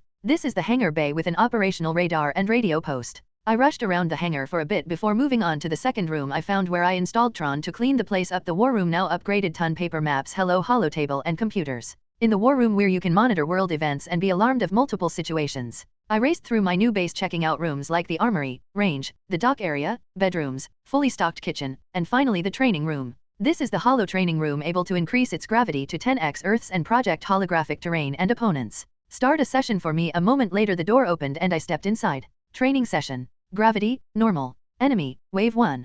Crossing the threshold, I found myself in a forested area. I equipped Valstrax armor, Herobrine's blade, and diamond sword. I extend my wings out. Red draconic energy glowed and crackled. And I waited and listened.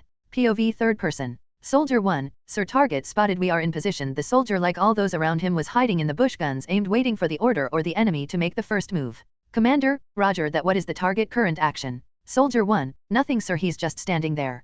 Commander, them permission to open fire. Bang bang bang bang bang. A moment after the order the soldiers opened fire. All that could be heard in the forest was the sound of gunfire. Then it ended and they're still standing as if no damage was done to him. Looked up at the soldiers. Night Fury, let the slaughter begin. There an instant he rushed forward, swords ready. Chapter 73 New Toys. POV third person. Location, Black Hawk Island. In the unkept forest on the island 4 creatures could be seen moving through the vegetation. One was a large caterpillar, now a little over the size of a motorcycle, its bioluminescent lighting the area around it with a slight green glow. Following close behind was what most would say was a Komodo dragon and tortoise, but both were at least double the size and followed the caterpillar, or at least kept close as they explored nearby abandoned buildings. The last creature circled above the island, its black scales shined like polished obsidian in the light of the sun, the little dragon finding the open air and heat of the sun quite enjoyable. As they all enjoyed their new home, a familiar voice called out to them with excellent B.Agumen, come on in guys, you don't want to miss seeing Max training. As he takes it could be heard the sound of eating, so they all made their way inside of the mountain. As they did, they marveled at the building, so much space, so many rooms. It took Artnix to dart Jason and Tommy away from the kitchen and make their way to the training room.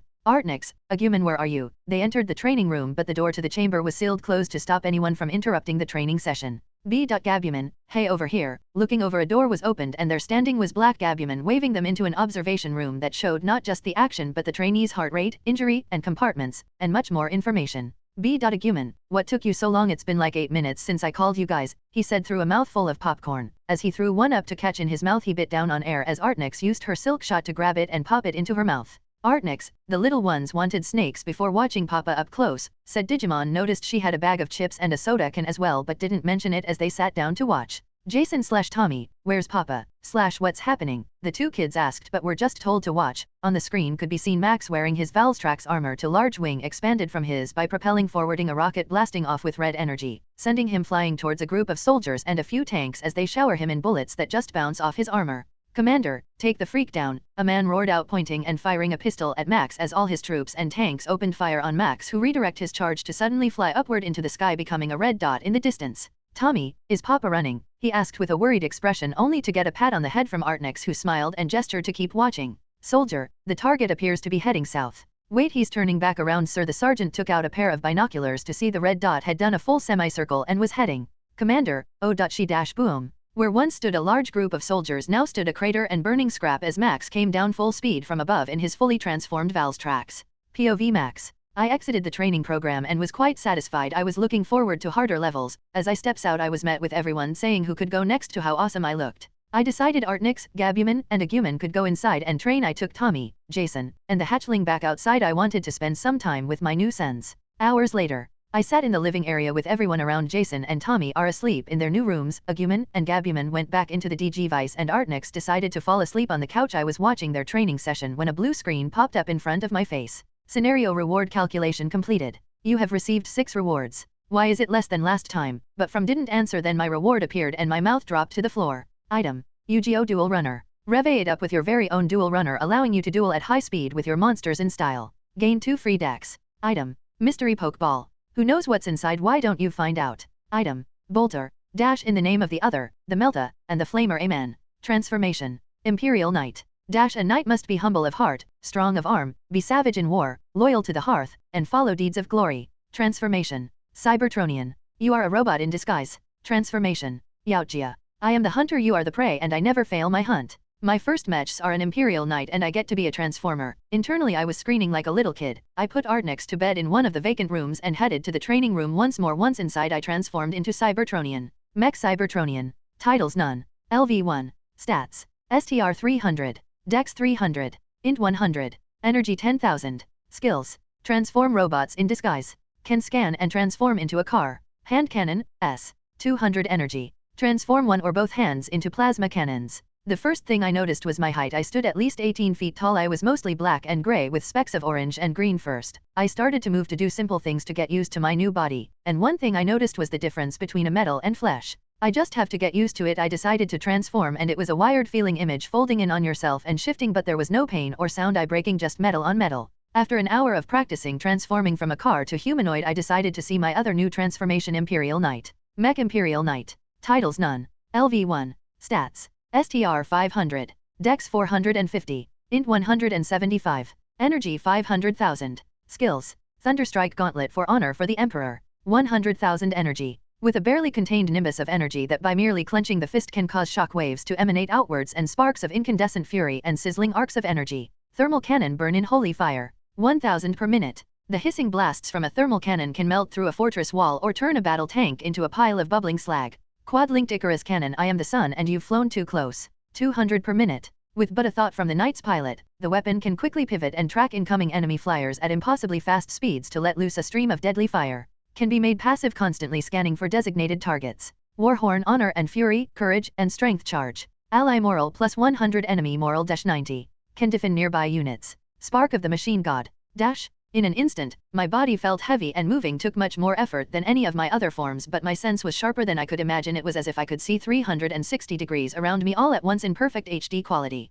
I stood 40 feet high, appointed mostly black with red, gray, and gold highlights with a shield on my front with the Night Fury logo on it. Tron put up a few targets for me. Boom, boom, boom, boom, boom. The instant a target appeared, the quad cannon destroyed them easily from tank to soldier. Each was torn to shreds before I could even consider firing another weapon. After witnessing the least flash weapon tear apart squads of soldiers, I couldn't wait to see the others. Deactivating the quad turrets, the targets appeared 2 squads of soldiers, and a tank appeared. I aimed my thermal cannon and activated it. For a few seconds, nothing happens, but a faint BSSSSS was heard, and then a roar as if a gigantic beast had awakened and a second sun had appeared in the middle of the test area as the targets simply ceased to exist. Next was my gauntlet. Once the next target was a surprise. It was a sectional, or at least a prototype one, as it only vaguely looked like the robots meant to hunt and capture mutants. Image here. I clenched my gauntlet, and as my metallic fingers closed, crocom, the sound of thunder echoed. I felt the power build and my fist glowed with unstable power. Then I stepped forward and let my fist fly forward. One moment the sectional stood strong, the next it was a mound of scrap. Would you like to begin combat training? Into the fires of battle we charge, onto the anvil war we stand strong for the Emperor. Boom, boom, boom, boom, boom. Chapter 74, Magnetic Meeting.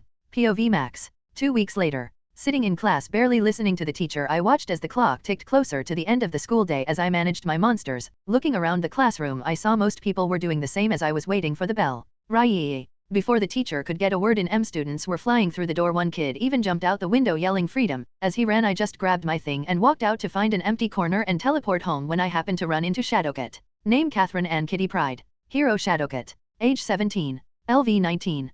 Kitty, Max, just the person I was looking for. She had a bright smile and bubbly attitude that was contagious and attracted your attention, so I gave her a smile. And why would you be looking for me? She handed me a paper which I took and read. It was an invention for a party at Oscorp. I was about to decline the offer, but my face must have typed her. Kitty, come on Max, I know you're the loner type, but please come to this party. Everyone's going to be there and some of my friends from Bayville will be there. She gave me doe eyes, but I had seen better from the kids, but it did sound like fun and I get to meet more X-Men, so I shrugged my shoulders and nodded. Sure, why couldn't hurt to hang out with you guys and meet new people. Kitty cheered and ran off to tell the other, meaning everyone else. I shook my head and left, finding a quiet corner and teleporting to a roof on a building. I equipped Night Fury armor and Night Fury the monster, going out on patrol. It didn't take long for me to find a mugging and dropping the guy as I came from above. After stopping a few muggings and a purse snatchers, even got to see Spider-Man stop a car chase. After a while, I was about to teleport to Nighthawk Island when I heard a yelp and the sound of a trash can falling over. After a few jumps in one of many New York alleys, we're 4 guys surrounding a girl. Quickly I climbed down the wall, and as the guy in front was about to reach out for her, I dropped down on top of him, knocking the man out.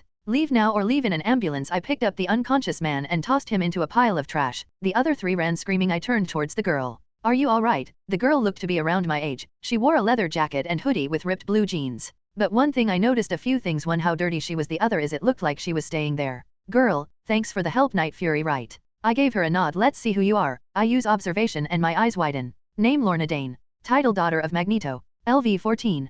Stats. STR 20. Dex 15. Int 35. Energy 1000. Skills. Magnetokinesis. Magnets are cool. Number 100 E per ton. The ability to manipulate all forms of magnetism and utilizes that control to manipulate any metal and achieve a variety of effects. What the hell is Lorna doing here? How is she here? She should be with her dad, not in an alley in New York. Lorna, so I guess Gore. For a moment I look around for the source of the growl when I notice Lorna, even under her hoodie, is blushing as another growl from her stomach is heard. So wants something to eat. Minutes later. So you finally going to talk? Lorna and I was on top of a roof, overlooking a highway and the busy streets of New York as she was finishing off her McDonald's. She now had her hoodie down and let her green hair flow free in the wind. Her emerald eyes that were dull were now full of life. Image here. Lorna, nothing much to talk about. After my parents died in a plane crash, was sent to an orphanage, but no one wants to adopt a freak and no one wants a freak around, so I left. She said it casually as if it was no big deal, but I knew she was only telling half the story. But I won't push for more. So you don't have a place to go? I got a nod as she ate her fries. Well, I just so happen to know a place. Her head wiped around to look at me. Have you heard of Charles Xavier?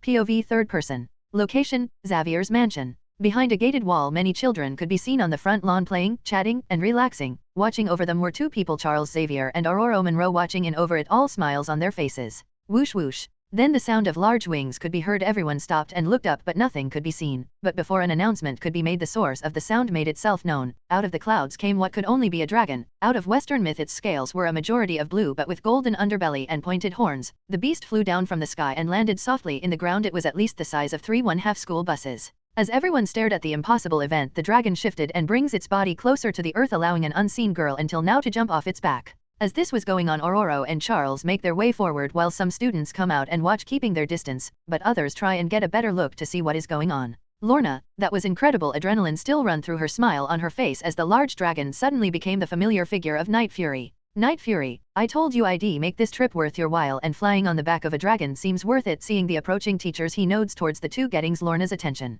Xavier, it's good to see you again. Night Fury, I hope you remember Aurora. The two nod to one another. To what do we owe the pleasure of your visit, and might it have something to do with this young lady? Lorna, noticing the eyes of the two on her, gets closer to Night Fury. Her name is Lorna, she's a mutant with nowhere to go, he said, pushing her forward. Much to her dismay, she needs a place to stay, and it just so happened I knew a place. Xavier smiled and nodded before looking around. Night Fury did the same and saw many eyes on the group from the surrounding students. Aurora, I believe we should take this conversation to a more private location. As Xavier nodded his agreement, they all suddenly found they were inside the main office. Everyone looked confused until Night Fury chuckled and explained. Night Fury, just a little trick I learned, I call it mass teleport. Now let's talk. The talk was mostly the two X-Men asking questions about Lorna's circumstances. It took about an hour until Lorna was accepted and guided by Aurora to her new room, leaving Night Fury and Xavier to talk in private. Xavier, anything else we should know about now that we're alone, or perhaps something you wish to discuss? Night Fury shook his head. Night Fury, nope, just needed to drop off a stray I found. Xavier nodded his head and put out his hand. Xavier, and if you happen to find any more, please don't hesitate to bring them here, but do hold off on the dramatic entrance. Night Fury shook his hand. Night Fury, no promises, he said before teleporting away back to New York and back on patrol, but once the sun set he got ready for a party. Sometime later, as the sun set, the car arrived and taxis dropped off their riders at the Oscorp building. One of the many vehicles is a strange-looking motorcycle that catches some eyes, and when it's parked, the driver is recognized as the future CEO of Damage Control, Max Draco. MC New Outfits, Chapter 75, Party at Goblin's. POV Max. I thought this was supposed to be a regular high school party. I thought as I walked down a literal red carpet. Cameras flashed and news crews filmed all those who entered the party hosted by Harry Osborn. As I walked to the front of the Oscorp building to the double doors, two large security guards opened the door for me. I was about to hand my invention, but they motioned me to go forward, so I did past the doors. I looked into a sea of people standing in line to multiply elevators. Each had security who were scanning inventions. I was about to get in line when I was stopped by a lovely woman in what could be argued a striper outfit with the Oscorp logo on her side. Lady, Max Draco, you are on the V.I.P list if you would follow me. I searched and followed her to another elevator, this one with no line. The doors closed once I entered, and I watched through the glass elevator. Multiple floors of nothing but partying, eating, drinking, and dancing. Giant office rooms turned into private dance rooms or kitchens. I was impressed with the amount of effort. I felt the elevator slow and then come to a stop as the doors opened. I was first hit by the smell of food being cooked, then the sound of music and the thump of the beat. Walking out, I saw I was on what was a floor overlooking the main hall where the DJ and the main dance floor were. Kitty, Max, you made it. Just as I was looking for a spot to sit, I turned to see Kitty Pryde in a blue dress holding a can of Sprite, a smile on her face. I told you I would, and I'm starting to like my decision. You look good. She blushed and giggled. Kitty, thanks, you look good to love the new dreads. She circled me, inspecting my new outfits, before giving a nod of approval, then took my hand. Come on, I'll introduce you to the rest of my friends. Being pulled along, I looked around the room at the other guests. Using observation, I found that most of the people in the room were either from Midtown High or young celebrities or rich business kids. But before I could dwell any farther on it, Kitty came to a stop. Kitty, Max, I would like to introduce the rest of my personal friends. You've already met Jean and Evan. I give them a nod. The goth girl we call Rogue, and the blue guy is Kurt. Rogue, nice to meet you. She wore a full black dress with a raven or crow design that covered all of her body, but allowed the skin to show on her shoulders. Kurt, it's a pleasure to meet you. I have so many questions about Zilla if you have the time. I shrugged. Kurt was disguised as a normal human, and with a quick observation I found how item, image inducer, visually change your appearance. Appearance can be customized. Physical appearance is only visually disguised and may still be effective by outside influences. Well, since you all introduced yourselves, my name is Max Draco, future CEO of Damage Control and namer of giant monsters. I gave a grandiose bow which got a giggle from the girls and a smile from everyone else. After introductions, the party went on. I didn't feel like dancing, so I tried to find a seat at a table to sit and get some food, but they had other plans and I was pulled to the main dance floor. Going downstairs, I was handed a V.I.P wristband. Down at the dance floor, the energy was erratic, even though my form of dancing was head bobbing and avoiding oncoming collisions with other people. But as I bobbed and weaved to the rhythm of the music, I noticed Rogue lose her balance. Whoa, careful there, don't think you want to fall on this floor, would ruin your dress. I easily caught her before she fell into anyone, making sure to avoid skin contact. Rogue, sorry, just lost my balance for a second, guess I should sit down for a sec. We made our way to a table and sat down. Thanks for the help. You know, Kitty said you were a loner type, but you know how to be a gentleman, she said as a waitress came and brought us glasses of some kind of drink. I try, but with a nickname like Rouge I can't help but think we're cut from the same cloth. She took a swig of her water and started looking at the dance floor. Following her gaze, I saw Jean coming towards us with a smile on her face. She wore a simple green dress, her red hair now tied into a ponytail. Jean, wow, this party is something. How are you guys holding up? She sat down next to me, putting me in between the two as both sat on my immediate right and left. So far so good, just taking a break. I didn't mention Rogue's fall, no point in telling her that detail. Jean nodded her head, but then a question came to mind. So why is Scott not here partying with you guys? Both girls' reactions told me there was a story as Rogue giggled and Jean sighed and shook her head. I raised an eyebrow at the two, hoping for an answer. Jean, let's just say Scott has other responsibilities to attend to, she said, taking a drink from a waiter. Rogue rolled her eyes and we fell into a comfortable silence, well, as silent as an active party can be, as we left the dance floor and head back up to the V.I.P to get some good food. Sometime later, I sat up with a jolt and regretted it immediately as my head hurt suddenly and I shut my eyes as morning light came through the semi-closed curtains of the window. Ugh. What happens last night? Looking around, I noticed I wasn't in my room or a room at Nighthawk Island. Where am I? The room was big with a large bed. Is this Osborne's bed? I tried to get up, but I felt a weight on my lower half and my hand. I felt a strange sensation on my hand. Good morning, sir. I see you have enjoyed last night's festivities. Tron, what the hell happened last night? I whisper, hoping I didn't do what I think I did. Then I felt a shift under the covers on my right. I sat there stiff and still, but nothing else moved. You don't remember? I shook my head. Last thing I remember is ordering food in the V.I.P area with Rogue and Jean. After that, nothing. Next memory after that is I woke up here. Oh my, that does explain a lot of your and everyone else's actions last night. Like, well, would you like the long version or the short version? Chapter 76 Monsters Future Queen. Well, would you like the long version or the short version? Long, but only the important stuff. I got up slowly as I felt the arms of after a quick look was Jean Grey fall off my waist. Getting up, I saw a clock to the side. It was only 7:45 a.m. The sun was barely above the horizon. After you are and drank with Jean and Rogue, you were joined by a buzzed Peter Parker with Gwen Stacy and Felicia Hardy. Good job, Peter. I walked to the bathroom, grabbing my discarded clothes along the way. Inside, I looked at myself and found multiple kiss marks all across my chest and neck. You all started to chat when Harry Osborn announced a drinking game competition in the V.I.P area and the winner getting a special prize. I nodded along to the story. Looking at myself in the large bathroom mirror, I found multiple phone numbers written on me. Of course, you entered it alongside Peter, Flash, Kurt, Evan, and many more guests, and let's just say you, Peter, Flash, Harry, and a few others were the last ones who made it to the second competition. As Tron spoke, the blank spot in my memories started to come to light, only for me to grab my head in pain as I was still recovering from said memories. Peter and others gave up. Flash passed out on the table and fell asleep, leaving you and Harry. After using observation, you found that Harry had taken some kind of drug that increased his metabolism. I raised an eyebrow at the information. Was Osborn working on the goblin formula? I wondered. But you had a kaiju metabolism, so after much drinking Harry threw up, making you the victor, and you learned from a laughing group of students that the winner of the competition gets a one-on-one dance with their partner on the dance floor and can pick the song. Okay, so I made a fool out of myself and whoever joined me for a drunken dance. I washed my face in the bathroom, fighting off the unfamiliar sluggishness of waking up. You asked Jean to be your partner and she agreed, and somehow didn't embarrass yourselves, and you managed to take her off her feet, and after a passionate night we are here now. So I did lose my V card and I might have taken Jean's. I shook my head to the thought. I need to focus. Time to get Jean home and get out of here. Walking back into the bedroom, now dressed, I find Jean just waking up, rubbing the sleep from her eyes. I was about to speak up when she stretched her arms, causing the covers to drop down. Jean, it's flattering with what we did last night that my body can still leave you speechless. Her emerald green eyes sparkled in the morning sunlight and a smile was on her lips. She got up out of the bed, grabbed her clothes, and entered the bathroom. She didn't take long to change, but in the meantime, I cleaned up the room with XLR8, changing the sheets of the bed and stuffing the old ones in my inventory to burn later. After exiting the room, we found the entire floor a mess with food, trash, clothes, and people laying about. Jean led the way as we went around and found the other X-Men. But the only one we found was Nightcrawler on a couch, asleep, still in his human disguise after what I assumed was a mental scan, as I felt Jean's mind brush up against mine for a second as she sure the building for her friends' minds. It only took a second, which I tried to pretend I didn't notice her use of her powers. Jean, I think the others went home, leaving our party animal on his own to go wild. After a few shakes, Kurt finally woke up with a groan. Kurt, hey guys, enjoying the burp party? I shook my head and helped him up onto his feet. Come on, we can take my ride. I lead Jean and held on to Kurt as we made our way to the parking garage next to Oscorp, and after a few minutes I found my dual runner ready and waiting. I got on, was Jean had to put Kurt in between us as he was still groggy. Getting the address and a node from Jean, we were off. It wasn't a long drive to where they were staying, and after making sure Kurt could walk up the steps to the front door, me and Jean talked. Jean, so the party was something? I nodded my head as the memories of last night had fully returned and I couldn't help but have a smirk on my face.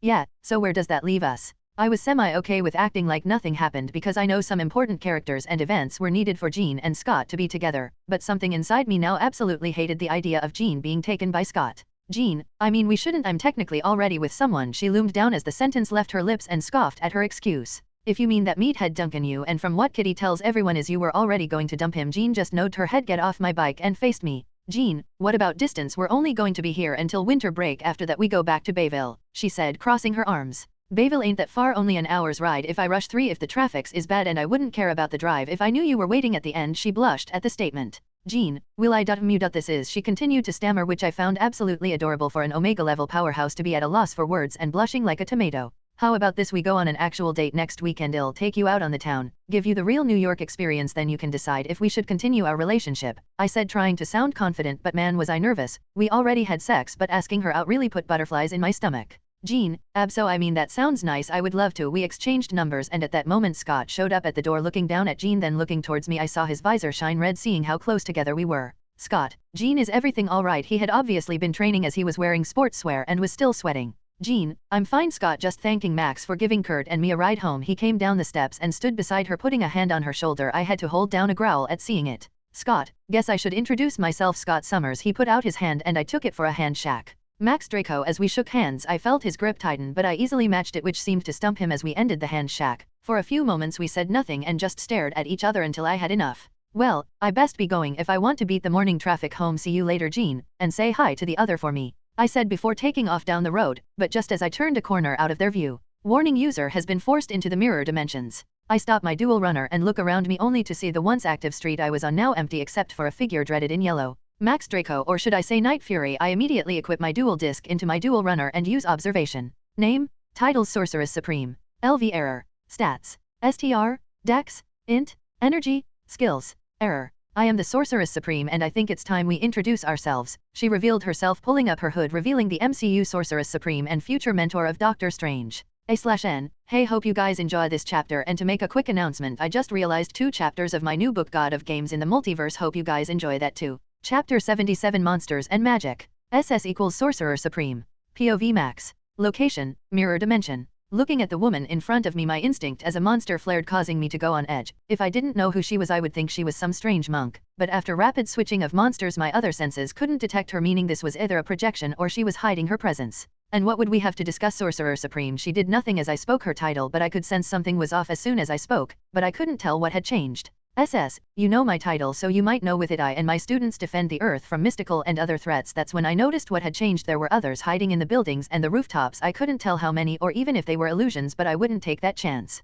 So you were spying on me to see if I was a threat? To be honest, I didn't think I would be on your radar until now. I hadn't much thought about magic, but now I need to start looking for defenses against it. If she knew my identity she could know about the kids. SS, after your display in Metropolis we had to take notice and what we've seen is puzzling, so now I come to you to ask, are you a threat? I looked at the Sorcerer Supreme trying to read her, but her face was blank of emotion, couldn't tell what she was thinking. Depends on the situation. If you're causing trouble I'll take action, and I assume you've watched me long enough to know that's the case. We stood there looking at each other waiting for the shoe to drop, then she nodded. SS, then I see no reason for conflict between us, but many elders have concerns. If you do not mind I would ask you to come peacefully to Camartage to ease their worries yourself. Sorry, but I have other more important things to attend to than talk to dusty old men, I said, thinking whether or not Enderman could leave the mirror dimensions. SS, yes, the little one, they are one of many concerns they have along with the other titans, so I must insist. I started dagger her head as she confirmed they did know about them. You can tell your elders this: if you lay a hand on my children there will be hell to pay. Then multiple men and women in monk attire appeared on the buildings and the streets surrounding me, and by the Sorcerer Supreme's side appears Mordo and Caecilius.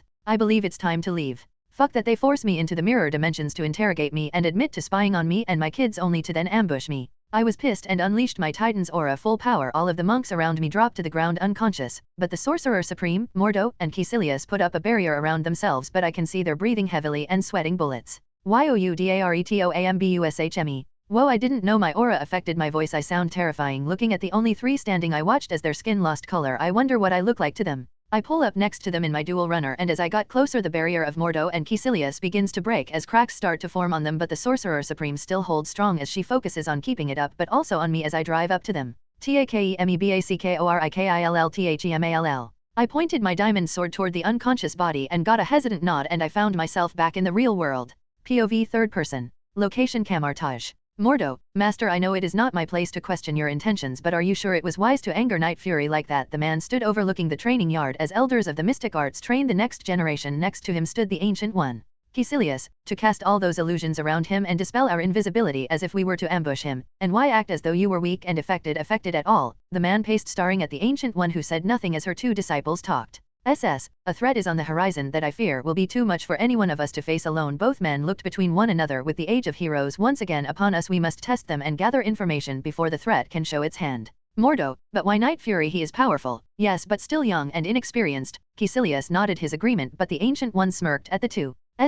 Like I said, if we are to defeat this new threat, we must do it together, united, humans, mutant, titans, and those that are still hidden. But Caecilius scoffed and Mordo shook his head, frowning. Caecilius, then we have already lost. Humans fight amongst themselves while persecuting the mutants, and the titans claim their territories, splitting up the earth as they see fit, while the humans try to keep their place in the world. Mordo, Caecilius is right, Master. The world is divided more every day, and I don't see what this has to do with Night Fury. But the Ancient One continues to smirk. Night Fury is the key to uniting the titans. Both men looked stunned, but the Ancient One continued. Humanity and mutant kind will unite under their symbols to defend their home, even if temporarily. Caecilius, he said with a stern tone, we are just hoping for the best, with sarcasm in his voice. Then I see we will have nothing to worry about, but I will prepare our people as we should be doing to fight this threat. He left and then closed the door behind him. Mordo, as much as Caecilius's tone is to be desired, he is right. If this threat is as grave as you say, then should we not ready ourselves and others? We shall, with the many trails in the near future, but once it is all said and done, I cannot say we will be strong enough. Mordo, and what if the elders and the messages from the hidden city and Themyscira? But the Ancient One said nothing more as she watched the training yard below. POV Max. Location Nighthawk Island. I sat in the living area as everyone ate breakfast, thinking about my encounter with the Sorcerer Supreme and what she wanted to accomplish and how best to defend against magic in general. But after a talk with Tron, I found two skills that could help me defend. Use what I had right now. Skills. Quick Draw, passive, fastest hands in the West. You can quickly draw any weapon and or tool. Destiny Draw, passive, I believe in the heart of my cards. When you draw your cards, they always give you what you need. Sniff, sniff, sniff. Looking to my right, I saw Tommy and Jason smelling me. I was about to ask what they were doing when Tommy growled and Artnix came from the table and started sniffing me too. Why are you guys sniffling me? Artnix, you smell funny, like someone was on you for a long time. Note to self: take showers before coming home. Well, how about a game of hide and seek in the forest? That got their attention as I followed the excited group of kids outside. Chapter 78 Light Fury. POV third person. Location New York Docks. Inside an old-looking warehouse full of boxes and crates are two groups of armed men standing as two men in the middle of the group sit on some boxes with a crate in between them, talking. While that was going on outside the building, multiple guards stood by their vehicle on the lookout, but then one after the other the guards outside began to wobble or lean heavily on anything near them, but soon they fall to the ground asleep. Then out of nowhere a small figure in white armor stands in the middle of the assortment of sleeping guards. They were small, at least 5 feet, with white hair and wing like a designed cap. The armor was beautifully ornate with silver and white engraved images of dragon wings and heads on the armor. Image here. Okay, now what was step 2? Oh, I remember making an entrance and beating up the bad guys. Night Fury, Artnix, remember this is a stealth mission, meaning taking out the bad guys without getting noticed and doing so quietly. The armored girl, now named Artnix, slumped wanting but nodded her head and quickly made her way to the roof. Artnix, but I could easily beat them all up, I wouldn't get hurt, I promise, she pleaded as she came to a skylight and watched the deal from above. Night Fury, I know you want to test your limits, but this is to test your control over yourself. Artnix looked over the groups inside. One she dubbed businessmen and the other Yorkers because of one guy's t-shirt, and doing a quick scan, in total she found 20 thugs.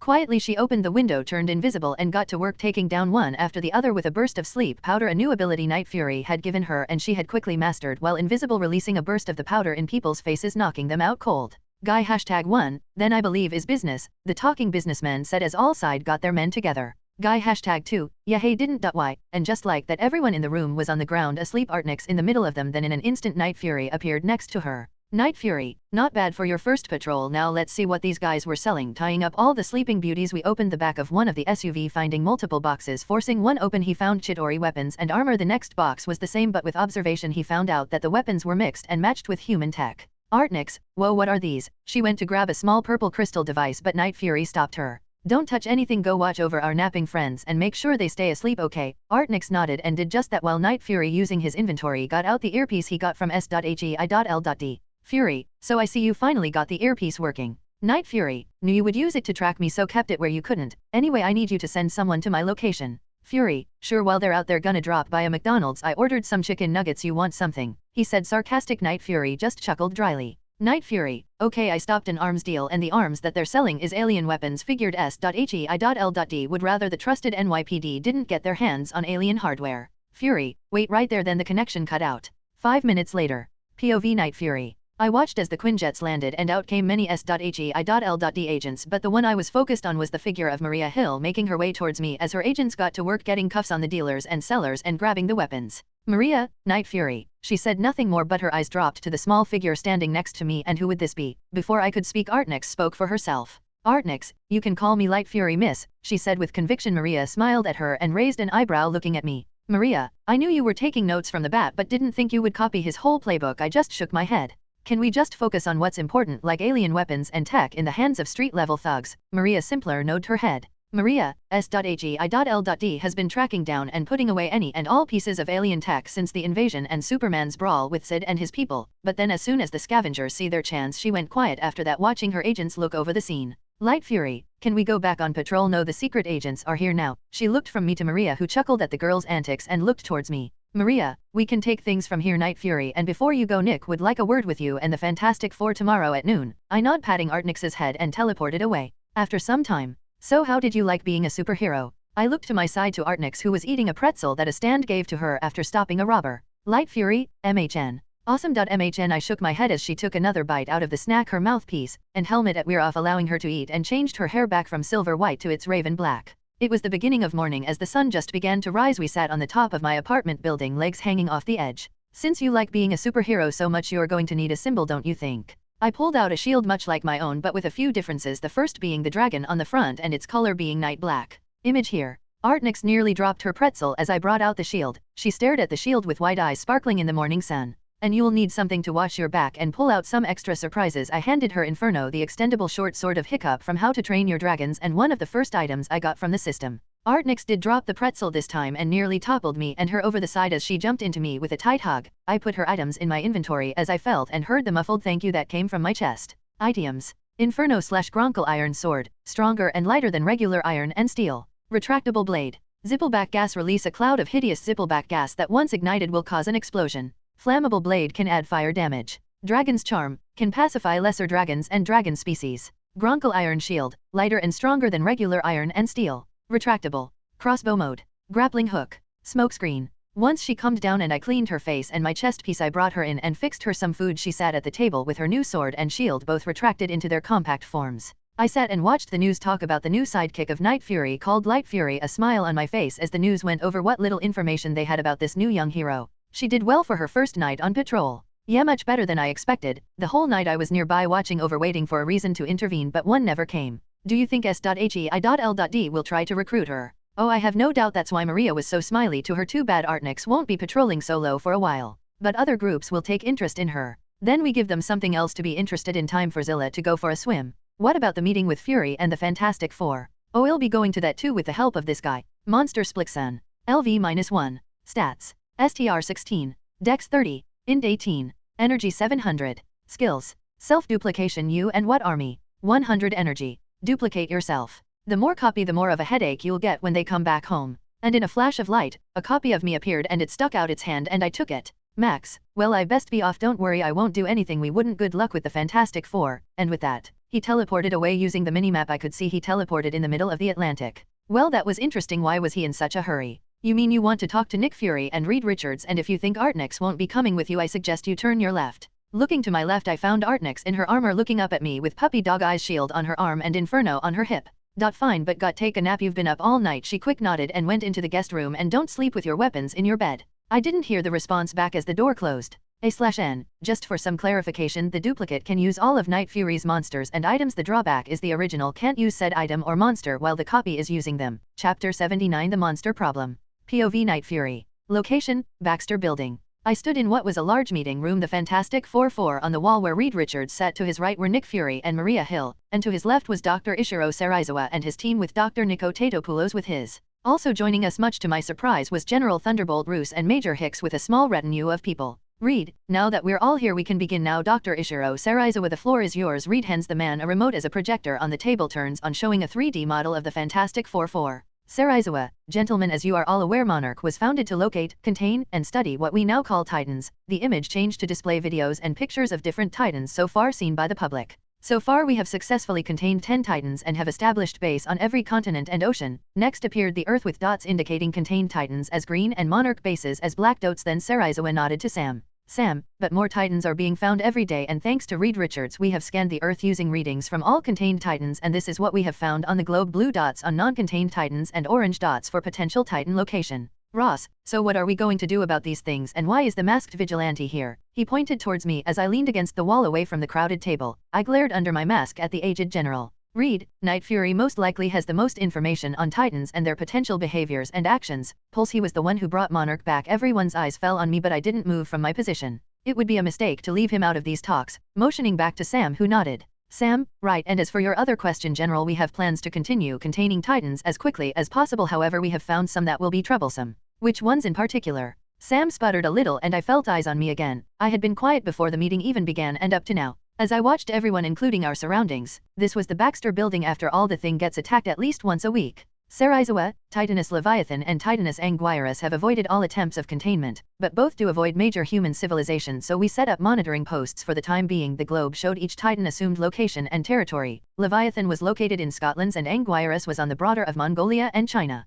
Ross, all I'm hearing is we lock them up and throw away the key, but what about the ones that we don't get in time before they wake up? There was a moment of silence as most everyone knew the answer but didn't wish to say it out loud, but it needed to be said. We can't do anything. I meet the general's gaze and didn't back down as he stood, anger written all over his face. Ross, then what's the point of Monarch if you can't even put these things in cages? He slammed his hand on the table. We need weapons to take these things down. An audible scoff came from the other side of the table. Chen, the Titans are not simple beasts you can put down. She snatched the remote from Sam and the globe was replaced by pictures of cave drawings, paintings, and writings. Nico, plus we have no idea what ecological damage killing a Titan would do to the environment or even the Earth itself. Ross was about to argue, but Nick continued. And so far we have no weapons that can even hurt the Titans so far. The only thing that can take down a Titans is another Titan. Ross, not yet. Now eyes were on the general as the table showed multiple pictures and videos of giant war machines, ones that looked oddly familiar but I couldn't quite place them. Image here. Fury, the Gamma Busters, if I'm not mistaken. Fury's eye bore a hole into Ross, but he waved him away.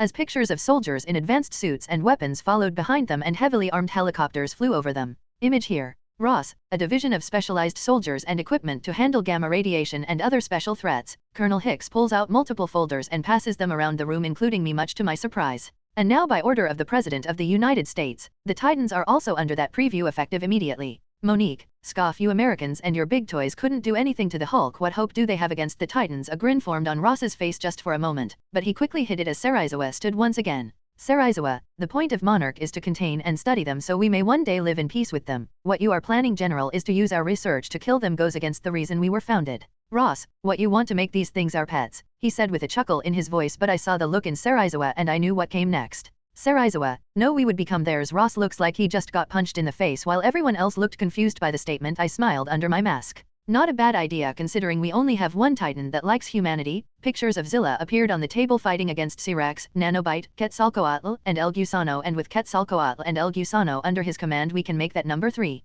Maria, command them. What do you mean? That was the question. Okay, everyone else's faces. Well, to put it simply, when Zilla defeated Quetzalcoatl and El Gusano, they both bowed to him and peacefully stayed in their territory by order of Zilla. After their defeat, everyone looked skeptical at my explanation, but most had seen or heard of weirder. Elsie, that would explain why their behavior changed so suddenly, like a pack of wolves or a pride of lions fighting to become the leader. Just then the door to the meeting room opened and Susan Storm rushed in before anyone could speak. Read, Sue Wadesh. He was interrupted as everyone in the room suddenly got a message or a call for their devices, and a blue screen appeared in front of my face. Mission, Dawn of the Titans. Titans are waking up to a new world and wish to explore and claim new territory for themselves. Help stop the Titans from rampaging across the world. Titans defeated 0/5. Susan, a Titan just appeared and is attacking Ireland near the city Galway. On the table news reports could be seen and a video of a giant lizard walking around outside the city. Nico, not just there, we have multiple new Titans appearing across the world. The globe returned as 5 red dots appeared on the globe: Ireland, Germany, South Korea, France, and the United States. Well, General, I guess you get to test your big guns. After all, I made my way to the door unless I take it down first. I was making my way out of the room when Artnix came in. Artnix, can I come too? Absolutely not, I said and made my way to the living room. Artnix latched on my leg whining. Artnix, please, she said, not letting go, knowing if she hung on she would teleport with me. You're not ready yet for Titans. Stay here and I'll pick you up after I'm done. Okay, but she was having none of it and acted onto my leg harder as I tried to pry her off. Artnix, please can I come with you pretty please? I sighed. I could just teleport her back to the island, but I'm not sure I want to deal with a sad or angry daughter, so fine, you can come, but you help civilians get to safety. No fighting. Okay, she immediately agreed and I shook my head. On the bright side, she'll get good experience from the experience. In more ways than one, I thought as I appeared above the Baxter building and fully transformed into Val's tracks with Artnix on my back. We took off to the first Titan. POV third person. Location, Galway, Ireland. The place was in a panic as the giant lizard continued to explore, and for anyone unlucky enough to get eaten by the large lizard as it destroyed and killed looking through its new territory. Image here. POV third person. Location, Paris, France. Over the skies of Paris, a large bat-like beast flew over the city, its wings causing damage as it sent cars and people in various directions with a beat of its wings. It landed on the Eiffel Tower and let out a cry that shattered every window of the city. Image here. POV third person. Location, Berlin, Germany. The earth shook and upturned, concrete cracked and broke as the large lizard continued to ride his new territory of the small humans. Image here. POV third person. Location, Seoul, South Korea. The lights of the city fluctuated as a large creature destroyed buildings and let out a roar of lightning that stacked its claim to the city. Image here. POV third person. Location, Chicago, United States. On top of one of the skyscrapers sat the large form of a gigantic bug rubbing its wings together. The sound of its wings caused humans around to cover their ears in pain. Image here. Chapter 80 Titan Rampage. POV third person. Location, Galway, Ireland. It's right behind us. Somebody please help us. It's a roar. The city was in ruin as the giant lizard continued its rampage, destroying buildings and chasing away any resistance to it making its home here. Then it stopped and looked towards the ocean. Most people kept running and screaming, but those that hid in buildings or alleyways, and the very few of them keen enough, recorded the creature's sudden halt in its rampage. What's it doing? Why did it stop? Shut your mouth before growling. The deep growl caused all those hidden to lock their bodies in place and shut their mouths tight as the creature backed away, keeping its eyes on the harbor. Those that noticed followed its line of sight to a shape in the water that brought fear to some, but others saw possible hope as Zilla came towards the city and the monster. The city with burning and ruined buildings was deathly quiet as Zilla strode forward towards the monster, and it was obvious why. He was easily 3 if not 4 heads taller than the monster he now faced. Whimper whimper. Slowly, without looking away, the monster bowed its head, touching the ground, and after a moment that felt like hours to those watching, Zilla stared down the creature at its feet, releasing a low growl that shook the air, and not a moment later the creature ran away, leaving all those who witnessed this strange series of events flabbergasted, as the monster that had been terrorizing their city was now running away in what could only be fear. Zilla didn't even wait for the retreating monster to fully leave the city limits as he made his way back to the ocean. POV, Night Fury. Mission, Dawn of the Titans. Titans are waking up to a new world and wish to explore and claim new territory for themselves. Help stop the Titans from rampaging across the world. Titans defeated 1/5. The blue message appeared and disappeared as soon as I read the update. I didn't slow down as I caught sight of the city in the distance and stopped midair, almost causing Artnix to fly off my back, but she holds on as I transform from Val's tracks to Enderman, grabbing Artnix midair before teleporting us onto one of the skyscrapers in the city. Bzzzzzzzzzzzzzzz. I had to cover my ears as soon as we appeared, but it didn't do anything to the loud buzzing sound that reverberated across the city. Artnix was on the ground covering her ears. I quickly teleported us farther away, buzzing still heard but not ear bursting. Artnix, remember, you go help people get out and take the injured away. I'll handle whatever causing the noise. Got it. She nodded and I gave her a quick hug before we both set off using XLR8. I traveled through the city following the sound until I find what was causing the noise. Monster Megapede. Title none. LV 40. Stats. STR 200, plus 100. Dex 325, plus 100. Int 20. Energy 10,000. Skills. Sonic Screech. Emit a sonic screech that can short out and disrupt telecommunication systems and render prey unconscious. Toxic Foam. Release poison foam dealing poison damage. Poison Barbs. Fire barbs that deal poison damage and can cause sleep or temporary paralysis. Steel-like exoskeleton. Passive. The carapace is as strong as steel, giving plus 100 to dexterity and plus 100 to strength. Yep, just as ugly as it was in the show. Megapede was one of Zilla JR's tougher fights, and I can see why it's built like a tank with wings. If it was still a larva, I could easily take it down with Storm Dragon. I extend my dual disc. Well, lightning won't work. Let's kill it with fire. I draw my cards and smile at my hand. POV Artnix. I glided through the city on my wings, looking out for people who needed help or had fallen unconscious because of the annoying sound of the Titan, as I landed to heal another group of unconscious people. When I felt the wind pick up around me, looking up I saw a black jet hover over me, then a group of uniformed teens jump down. Who are you? They seemed familiar. I think Papa told me about them. Z kids or B teens? I'm Cyclops and we're the X-Men. Oh, so that was what it was, and we're here to help. What's the situation? Cyclops wore a blue full body suit with a red visor and had a lot of belts. Wonder why? I mean Night Fury is taking care of the Titan and I'm healing and getting people away from the fighting, Cyclops nodded, and after a moment of silence the group nodded and ran in different directions with the jet taking off to the center of the city. We'll help you get the civilians to safety. I'm Marvel Girl. She wore a plain green dress with a yellow mask and had pretty red hair. Light Fury, I said, but looked at her in confusion. I'm sure I'd never met her before, but for some reason, she smells familiar. I shake my head and continue to search. POV Night Fury. The flames of the king now form a shape here. Witness the power of the rumbling heavens. Synchro summon hot red dragon archfiend. Finishing the summoning chant, the black and red dragon appears behind me, letting out a roar of challenge, getting Megapede's attention. Monster hot red dragon archfiend. Attribute dark. Level -8. Dragon /synchro effect. Stats. Attack 3000. Defense 2000. Hot red dragon archfiend was about 2/3 the height of Megapede, but that didn't stop it from charging forward, the beating of its wings sending hot air in all directions as it charged forward, tackling Megapede off the building it was on and into the ground, stopping the sonic screech. I was about to follow when I saw the X-Jet fly towards the fighting, launching 2 missiles at Megapede, but that did nothing to it as hot red dragon archfiend got thrown through a building by the monster. I switched to heat blast, launching myself into the air. I came down in an arc, gathering energy, and came down on Megapede with a fireball the size of a school bus. Megapede screeched in pain as it was set on fire, and I didn't let up as I lifted both my hands and unleashed a continuous torrent of fire over the insect, and my monster did the same thing, unleashing black and gold fire on the thing while holding it down. It couldn't get away. Boom boom boom boom boom. Suddenly hot red dragon archfiend reared back in pain as explosions hit its body. This distraction allowed Megapede the moment it needed to bat the dragon away and for it to take off. I was about to follow dash. Boom boom boom boom boom. The explosions sent me flying back and Megapede screeched in pain before flying off. I made to give chase when I felt the earth rumble and I turned to see coming down the road were some of Ross's Hulkbuster's smoke still coming from the barrels. I decided not to destroy the machines and focuses on the bigger problem as I switched back to Val's tracks and go after Megapede. I extended my metal wings and entered the air. I saw the X-Jet take off past me and go after Megapede. Following behind them was a gaggle of Ross's Hulkbuster helicopters following behind. Okay, need to knock the thing out of the air while trying not to destroy most of Chicago. The problem was I didn't have a strong enough flyer to do that, or something big enough that could catch it. Sure, I could probably buy something with the number of points I had, but it would be a level 1 vs a level 40. You could use your free transformation.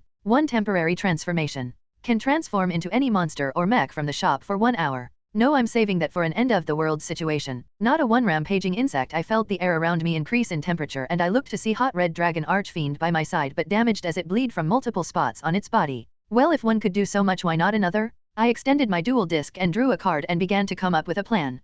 POV Lorna Dane A.K. Polaris. Why did they attack? Night Fury had that bug's number. I asked if they hadn't fired their weapons they wouldn't be trying to keep the big from finding a new place to set down and make that awful noise. Wolverine, Ross ain't the type of guy to let others take the glory no matter the casualties, he said with a growl, and I wondered what the history was there. Rogue, our weapons are doing nothing to this thing. How are we supposed to stop it from landing and distributing all frequency? Wolverine, Hank, take the controls. Wolverine unstrapped himself from his seat and made his way to the back of the jet. Beast, and where are you going? Wolverine simply popped his claws. Wolverine, just put us above the big and I'll handle the rest. The hatch shut behind him and I looked out the window as Dr. McCoy did as asked, and out of the side of the moving jet I watched as Wolverine jumped onto the Titan's back. POV Light Fury. Did a guy just jump from a jet onto the Titan's back? I asked Marvel Girl as we watched said event happen. Girl, what is he dash? Scree. A roar of agony escaped the Titan's mouth as it began to fly erratically. As I watched I felt a tug on my arm. Looking around I saw Marvel Girl pulling me back as a group of wired-looking tanks with leg wheels came down the street we had just cleared of unconscious civilians. Whoosh whoosh. Then 2 large shapes flew over us, all one far bigger than the other, and as they passed the temperature quickly increased and everyone around had to stop and catch their breath from the sudden increase in temperature, making the air dry and hard to breathe in. Nightcrawler, what? Cough. Dot was that? Cough. Dot and this heat. Cyclops, couldn't get. Cough. Dot a good look. I saw tears come out from under his visor and he dropped to a knee. Don't worry, Night Fury's brought out a big monster and is about to end this, so let's focus on helping the civilians that are left. I extended the wings of my armor and jumped into the air. POV Wolverine. Why did I think this was a good idea again? I continued to stab into the back of this bug. My claws easily sliced through the carapace, barely offering any resistance to the adamantium, and as the thing tried to throw me off, just made my claws cause bigger and nastier gouges on its back. Then, like a car speeding down the highway, then comic to a complete stop, I was flung forward, over the insect's head, and I waited for the familiar feeling of falling from a high altitude only to stop midair. Night Fury, sup Logan, looks like you could use a hand. He wore his classic black scale armored 2 swords on his back. Large silver metallic wings sprouted from his back. I grunted in response as I looked to find what had sent me flying and stopped the insect in its tracks, only for my jaw to drop at what I saw. Image here. Night Fury, red supernova, dragon archfiend turned this bug to ash at the command. The massive dragon opened its maw and I saw red lighting arc across its body and the already high temperature begin to increase rapidly. I hope you have a way to communicate for your guys to brace themselves. Everyone take cover. I yelled into the communicator as the dragons lifted the still squirming insect into the air, but the heat still rapidly increased. Night fury blasted off behind a few skyscrapers. Whoosh boom. Then a miniature sun formed in the sky made of red, black, and gold flame. The heat skyrocketed for just 5 seconds, and those seconds felt like an eternity, but then the sun disappeared and the heat slowly started to go down, and in the sky, the 2 dragons remained alone and the giant insect was gone. Night fury. Well, that's taken care of, but we still have 2 more of these things to dash. He paused suddenly and I was about to ask what's happened when suddenly we took off at full speed. What's up, Bob? I didn't get a reply as I looked trying to see what got him moving so fast. Then I saw it. A group of soldiers and armored vehicles surrounded the rescue team and a girl in white armor. A/N. Sorry for the slow update. This was a long chapter to write. Pulse. The first time I wrote it I accidentally deleted it and had to rewrite it again, which caused me a major case of writer's block, but now it's here and I hope you enjoy.